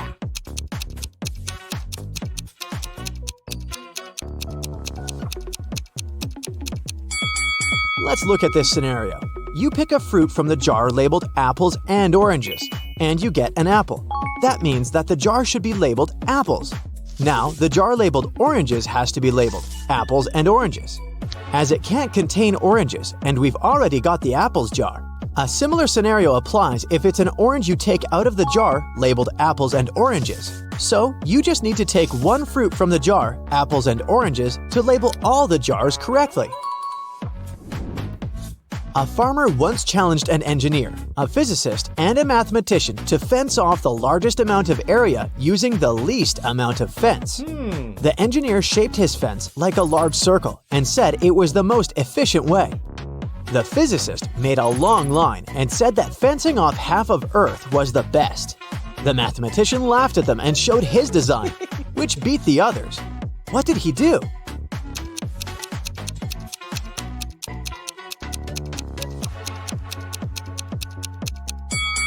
The mathematician made a small circular fence around himself and declared himself to be on the outside. Every day after work, Jack arrived at the train station at 5 p.m. His wife left home in her car to meet him there at exactly 5 p.m., picked him up, and drove him home. One day, Jack got to the station an hour early and started walking home. He was walking until his wife picked him up along the way. They got home 30 minutes earlier than usual. How long was he walking?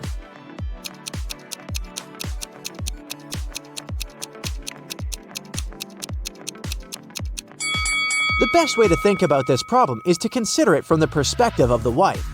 Her round trip was decreased by 30 minutes, which means each leg of her trip was decreased by 15 minutes. It means that Jack must have been walking for 45 minutes. Logan is a special agent who's trying to catch a notorious villain. After long months of investigation, he finds the criminal's headquarters. But the door is locked, which is not a surprise really. Logan sees a screen next to the entrance. He touches it, and the display lights up. It must be a riddle. And our special agent needs to solve it to get inside. Add one line to make it right. 9.50 equals I-O-I-O-I-O. Logan cracks the puzzle in no time. What's the answer?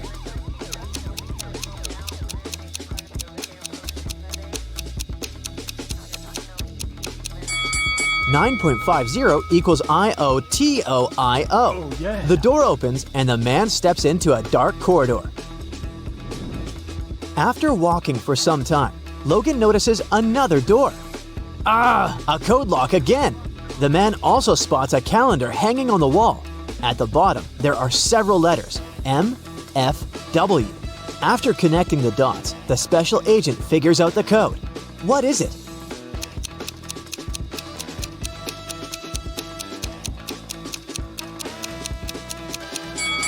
It's 153.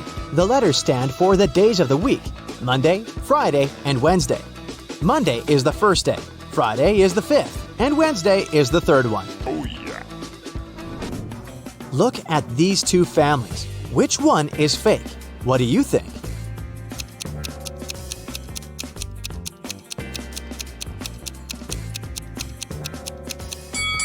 Well, the family on the right has weird dietary habits. They allow their son to eat the whole cake on his own. But maybe they just don't care about healthy eating. The family on the left, though, seems to be perfectly fine.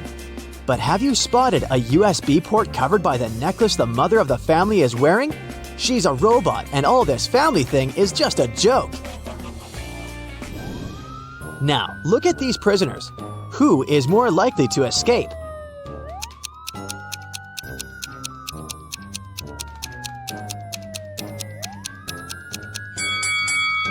Gotcha! Neither of them. The one on the right will be stopped by the prison guard, while the one on the left will end up face to face with these pretty unfriendly dogs. How about these girls? Which one lacks common sense?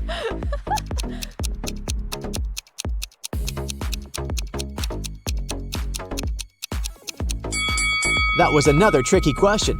Both of them aren't the brightest bulbs in the chandelier. The one on the left is going to post a photo of her credit card on her social media. And the one on the right is going to share the details of her ID and plane ticket with her followers. That's incredibly unsafe. Oh my God! It was the first day of school when the principal's wallet went missing.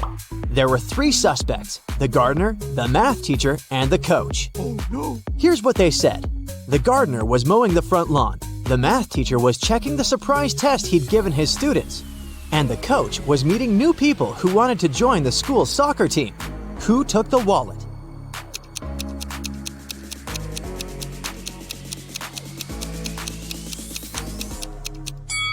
It was the math teacher. No one gives surprise tests on the first day of school. Look at these women. Can you figure out which one isn't pregnant?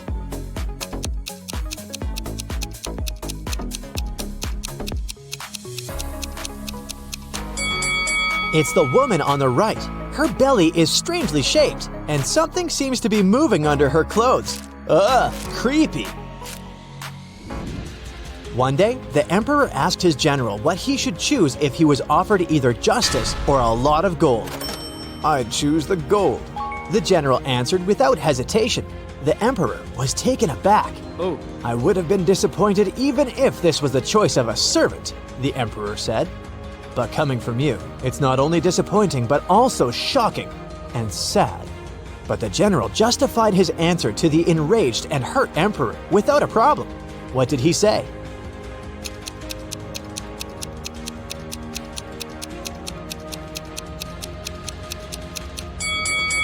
He said that people asked for what they didn't have. "Under your majesty's rule," he then added, "justice is available to everybody, but I am a spendthrift and always short of money. That's why I said I would choose the gold." The answer pleased the emperor, and his respect for the general was restored. The police arrived at a ski resort early in the morning. At night, someone attacked the manager of the hotel, and he was taken to a hospital, still unconscious. The police suspected 3 people, Laura, James, and Arthur, who had arrived the day before. The officers inspected their rooms, and here's what they found. Look at these things attentively and try to understand who attacked the manager.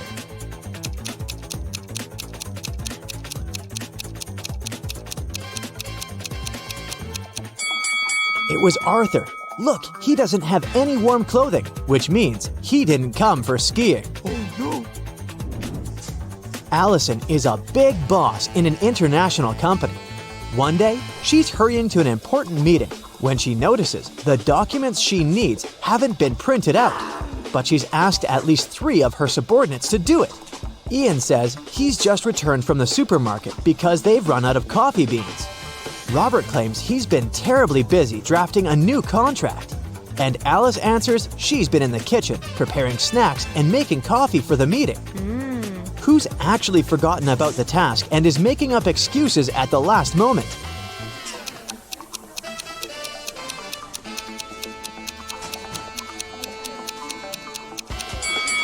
It's Alice. There's no coffee in the office. Then how could she make it? Rich businessman Mr. Hudson had a serious disease and was staying at the best hospital in the city. He was treated with pills invented by a scientist working in that hospital. Mr. Hudson was feeling better and better and was getting ready to be discharged. But then, one morning, he was found in critical condition. The police had 4 suspects: the cleaner, the businessman's nurse, his assistant, and the scientist. The cleaner said that Mr. Hudson liked when his room was tidy, so she came every day to clean it. The nurse said that she gave Mr. Hudson's injections every morning, and they had even become friends. The scientist was very upset. His disease was complicated, but we've made such progress. And today, this happened. And the assistant answered that her boss asked her to bring his favorite sweets every day. And she did just that. Can you figure out who caused the worsening of Mr. Hudson's condition?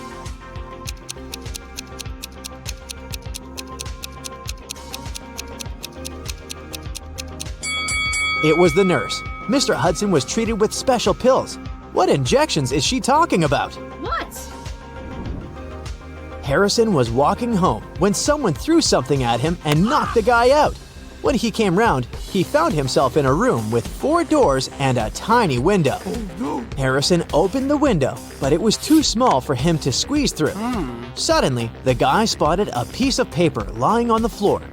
It was a note that said, "Only one door leads outside. The other 3 doors don't lead anywhere. You can try to open just one door and only once. If you don't succeed, all of them will be locked forever." Harrison thought for a while and made the right choice. How did he figure out which door was the one he needed?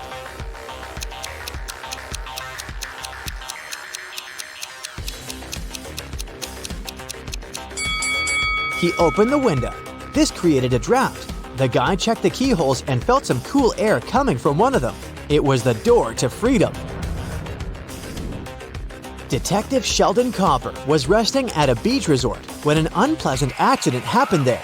Someone pushed elderly Mrs. Stevenson into the swimming pool when there was no one around. But this someone didn't know the lady was once the best swimmer at her university and she never stopped practicing. so it wasn't difficult for her to cross the swimming pool and get out of it at the other side. Sheldon asked the lady if she had seen the attacker. She didn't, but she was sure it was someone who knew she'd just received a huge inheritance. The detective needed to talk to 3 people.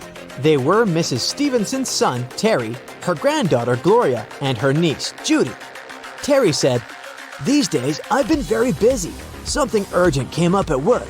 I don't even have time to leave my room to go for breakfast or dinner." Gloria asked Sheldon to keep her secret. She was seeing a waiter she had met at a beach cafe. If her relatives found out, they would be furious. And Judy told Sheldon she'd taken a car to go shopping in the city center. Who's lying?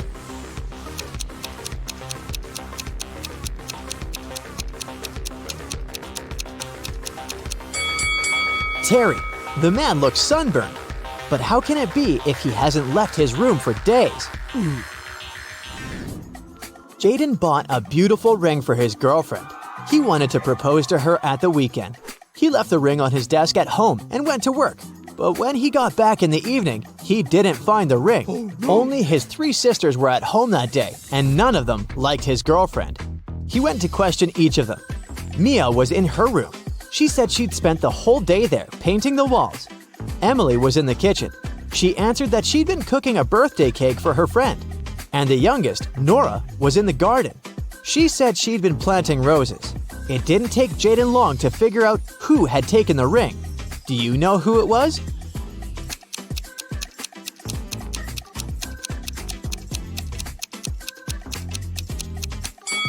It was Nora. She looks too tidy for a person who was supposedly spending the entire day in the garden. What? Plus, she doesn't have any gardening tools. The best player of Julian's volleyball team disappeared right before the game. Julian's main suspects were 3 players from the rival team. Jackson said, "I've just returned from the gym. I was warming up before the competition." Leo had to pick up his wife and daughter from the hospital, and Ryan claimed he'd fractured his leg, and the team doctor was giving him a massage. Who's behind the player's disappearance?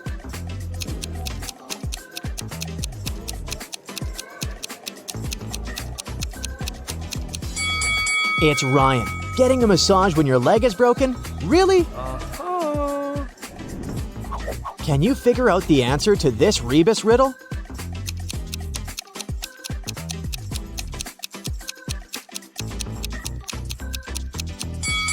The answer is summary.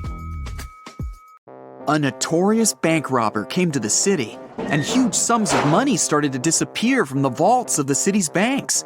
No one could stop the criminal. They were never caught on CCTV cameras. Bank security officers never saw anything suspicious. There was only one strange thing about the thief. They always left behind a slip of paper with a tooth, spider, and a lizard drawn on it. Was it some code? But several months later, the police managed to arrest 3 suspects. They were Mr. Pantafent, Ms. Toospard, and Mr. Superhero. Yep, some people do have bizarre last names. Who is the infamous bank robber?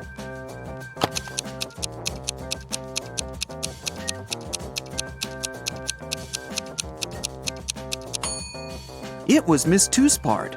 The pictures she kept leaving behind were her hint. Tooth, spider, lizard. Brandon's wife Brenda went to visit her friend who lived in another town. They agreed she would call her husband when she arrived there. But instead of calling, she sent him a message. "Hey, everything is fine. I'll just go downstairs to buy coffee. I'll be brief now. More details in the next message. Love ya." Once Brandon read this message, he jumped into his sports car and rushed to the town where his wife had gone. Why?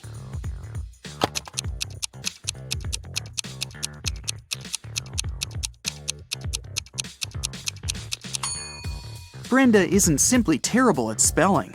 The typing errors make up the word save.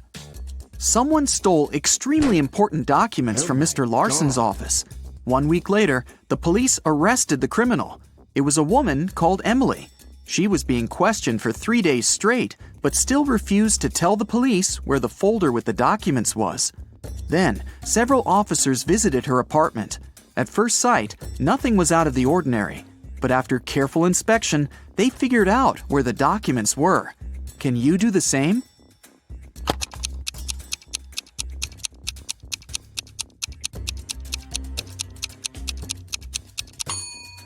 One floor tile seemed to be loose.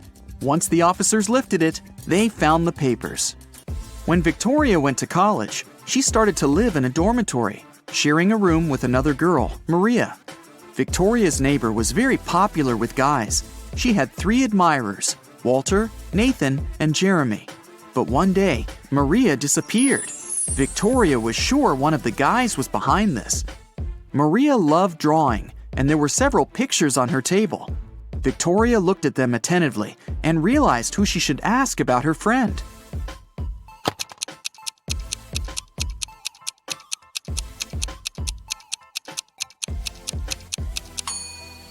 Jeremy must know something. Look at the pictures. A jacket, yo-yo, mouse, earth, rocket, and elephant. The first letters of these objects make up his name. Look at this poor guy.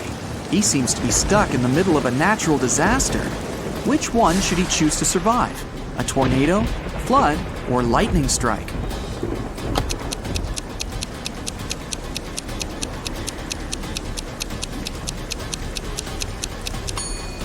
The only place where the guy might find some kind of shelter is a high hill behind his back.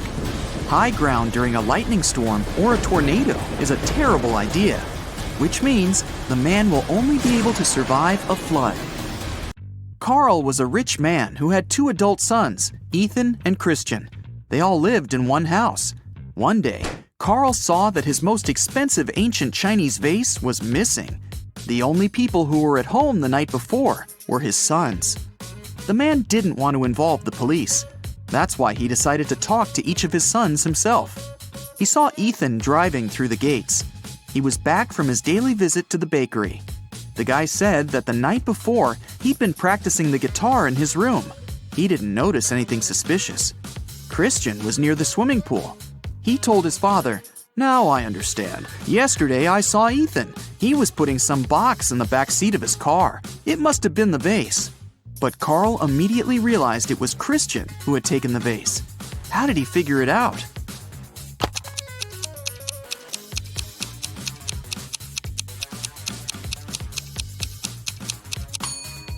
Ethan drives a sports car. It only has 2 seats. He couldn't have put the box in the back seat. It means Christian is lying. Jack and Deborah lived in a pretty small house near a forest.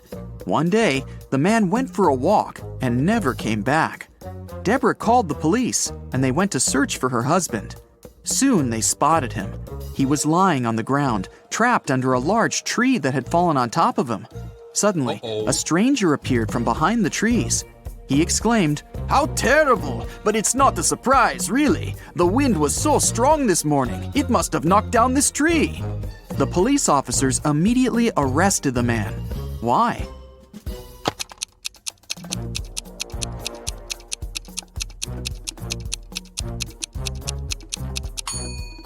The tree doesn't look broken by the wind.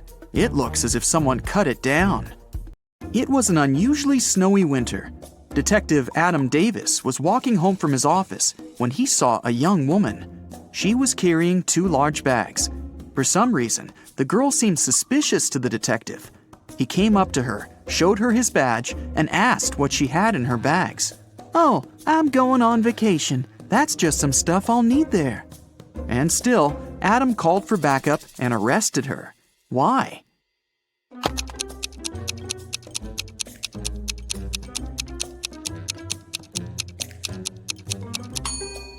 Look at the woman's footprints. She got out of the house through the window. A bizarre way to leave your own home. She must have broken into the house, and there are stolen things in her bags. A man was walking along a railroad track. Suddenly, he saw a train speeding toward him. But instead of getting away from the track immediately, the man started to run in the direction of the approaching train. When the train was very close, he finally jumped off the track. Why did he do this?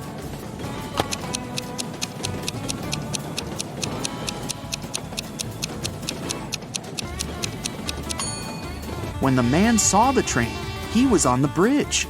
He couldn't leave the track right away, and the nearer end of the bridge was closer to the oncoming train. Ryan worked as a cook's assistant in Mr. Miller's house. One day, the man's competitors promised Ryan to pay him a huge sum of money if he poisoned the rich businessman.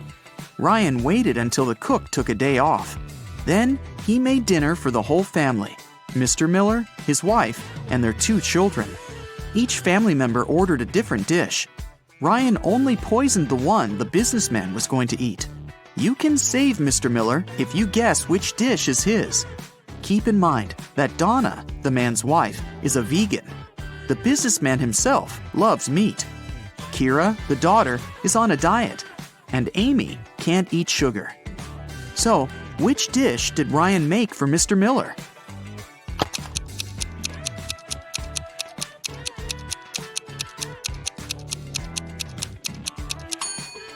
It's spaghetti with meat sauce. Congrats, you saved Mr. Miller. 4 girls were driving to a party. At some point, the one who was behind the wheel failed to control the car and crashed into a tree. Luckily, everyone in the car was wearing seatbelts, so no one was hurt. But when the police arrived, none of the girls wanted to admit she was the one who was driving. The officers examined the car and looked around, and in no time, they knew which girl was lying.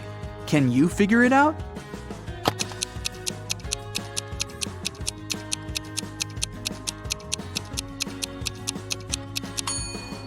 Almost all the girls are wearing really high heels. It must be extremely uncomfortable and unsafe to drive wearing such shoes. And only the girl in the black dress has sneakers on. She was the driver. A math teacher told his students about Roman numerals. After that, he asked them to draw one line and turn 9 into 6. His only condition was that the students couldn't lift their pens from the paper until the line was finished. Mark was the first one to complete this task. How did he do it?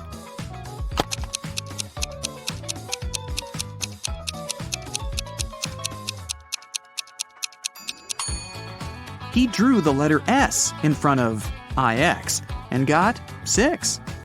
Jeffrey was brought up by his grandfather, who was a billionaire. Unfortunately, the guy didn't seem to know the value of money. The elderly man worried about his grandson. He told Jeffrey he would stop giving him money until the guy got married. It meant that Jeffrey had to forget about his fun life. No more fast cars, parties, and clubs. Luckily, it didn't take the guy long to find a girlfriend. They met on a dating site. Amanda seemed to be everything Jeffrey had been dreaming about. Smart, pretty, funny, and rich. The guy was about to propose to her when something happened. One day, Amanda sent him a photo. In this photo, she was standing next to a luxurious car. The message she sent afterward read, "How do you like my new toy?" That's when Jeffrey realized Amanda had been lying to him all this time. How did he figure it out?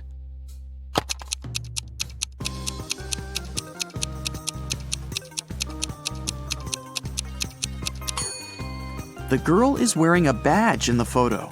She must be working at a car dealership, not buying extravagant cars. There was a blackout in the city, but a bus driver still noticed a dog on the road. He managed to stop in time not to hit the animal. How come?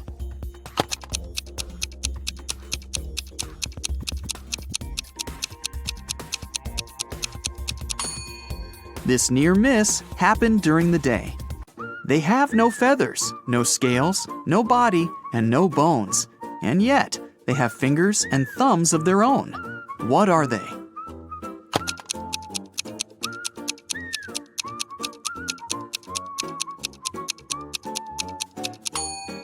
A pair of gloves. Jill and Jim live in the US. One day, Jim goes on a business trip to Europe. Jill misses him very much, so she calls him up. She asks Jim to take a selfie and send it to her. He agrees. Jill gets furious as soon as she sees the picture. Jill: "You're a liar." How did Jill figure it out?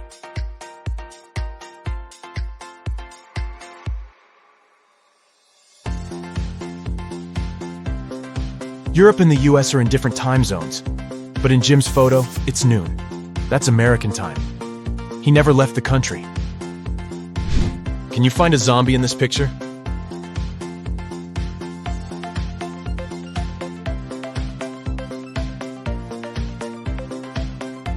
Over here. What about this ski resort? Can you spot any zombies?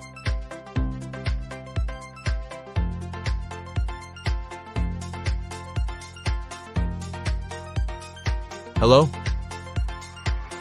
And now let's see if you can find a zombie in this amusement park.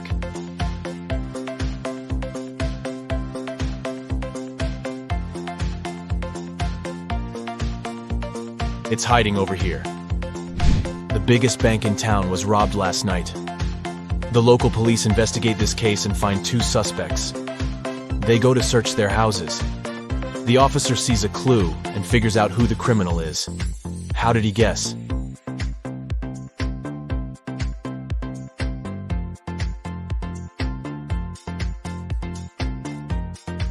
Let's take a look at the walls. There's the same picture in both houses. But this one is hanging upside down. There's probably a stash behind it. Busted. A teacher has 21 colored pencils. 7 red, 7 yellow, and 7 blue. She needs to divide them into 2 piles so that one pile would have 3 times fewer red pencils than the second one. And the second pile should have 2 times fewer yellow pencils compared to the first pile. How many blue pens would be in each pile?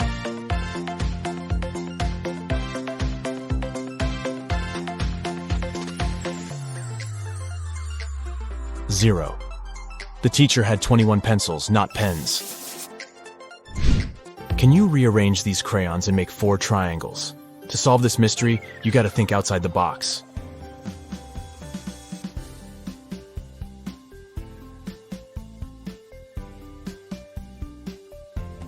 Here's the correct answer. Let's make the task a little harder. Can you remove just 2 crayons to make 2 squares? Ready to see the result?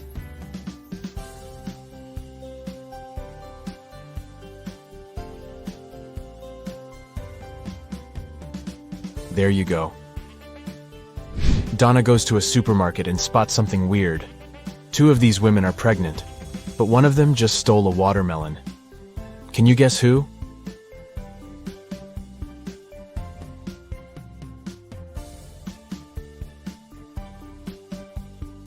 It's the third lady. She's wearing high heels, not what pregnant women would wear to a grocery store. Kitty wakes up in a creepy basement. She needs to open this door to escape. Can you guess the right order to press the buttons?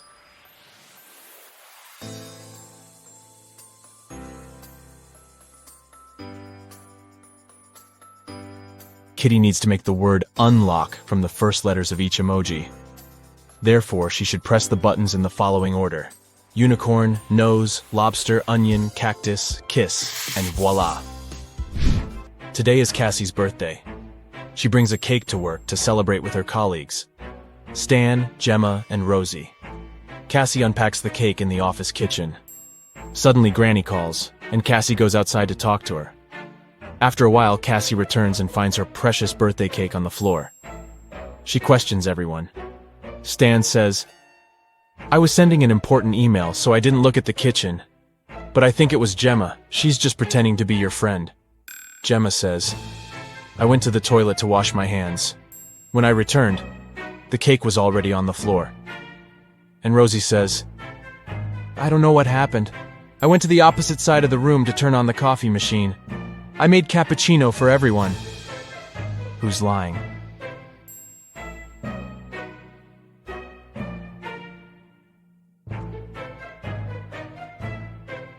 The coffee machine is off, and all the coffee mugs are empty. Therefore, Rosie lied. She was busy doing something else while Cassie was away.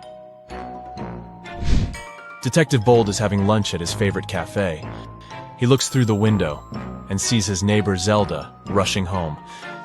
They both live next to the cafe. Suddenly, Zelda runs back and approaches the detective. Zelda: "Please help me. My apartment was robbed while I was out. I didn't touch anything.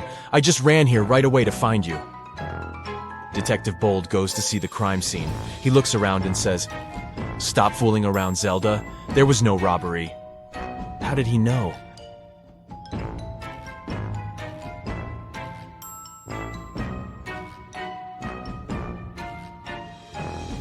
Take a look at this umbrella. Zelda carried it with her when she was rushing home, but she told the detective that she didn't touch anything at the crime scene. She just threw her stuff around the room to make it look like a robbery. Take a look at this fancy group of people. One of them is a real vampire. Can you guess who?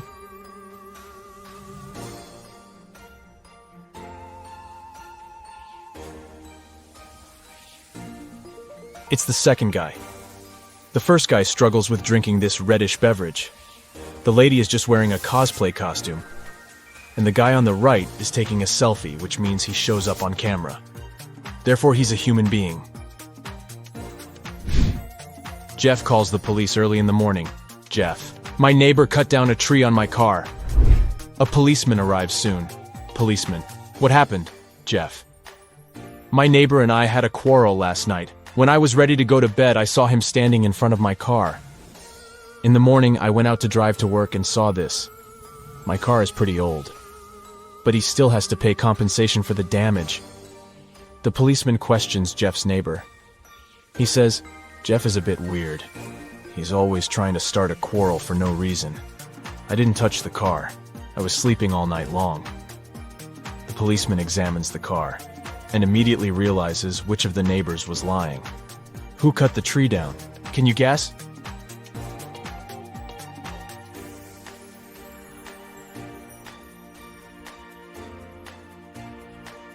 Jeff. He cut down the tree with this axe and then tried to put the blame on his neighbor to hit him up for money. Mike is an astronaut. His team consists of 2 other people. They're twins, Rob and Bob. They go to Mars for a month to study the local life forms. Time flies by quickly, and today they have to return to Earth. Mike goes to say hi to his little crew, but he finds 6 identical people in the spaceship. Mike realizes that the Martians can take any shape. Whom should he take back to Earth?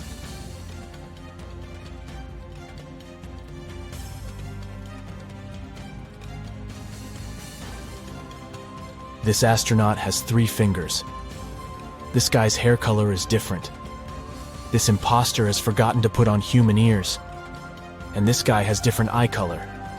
So the real Bob and Rob are over here. What's wrong here?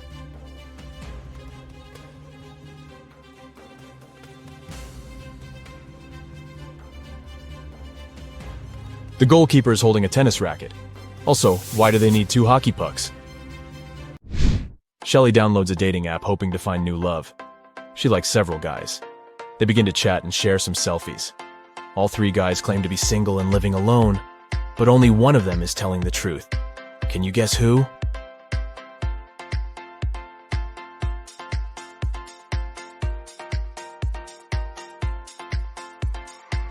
The first guy sent Shelly a selfie from his bathroom.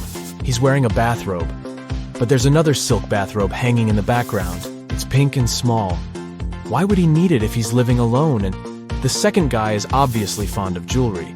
He's wearing a ring on each finger, including the ring finger. So he's probably married. Only the third guy is telling the truth. And Shelly should give him a chance. A dangerous criminal escapes from prison. The police are chasing him, and the trail leads them into a small village. They question the locals and check the fields. Soon they see a farmer in a cornfield. The detective asks him if he had seen any suspicious strangers around. Farmer: sorry, I didn't focus on what's going on around me. I was too busy dealing with my corn. It's getting dark soon, and I need to harvest as soon as possible. The detective immediately figures out that this guy is the wanted runaway criminal. How?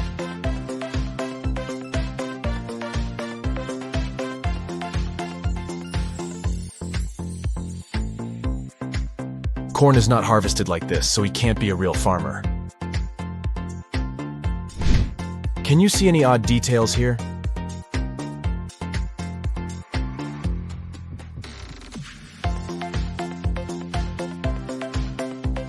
The phone is unplugged, and the laptop is missing a keyboard.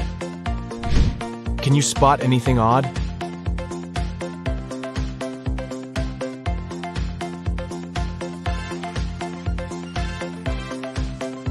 Take a look at this guy. His fishing style is pretty weird. What about this scene? What are they doing wrong?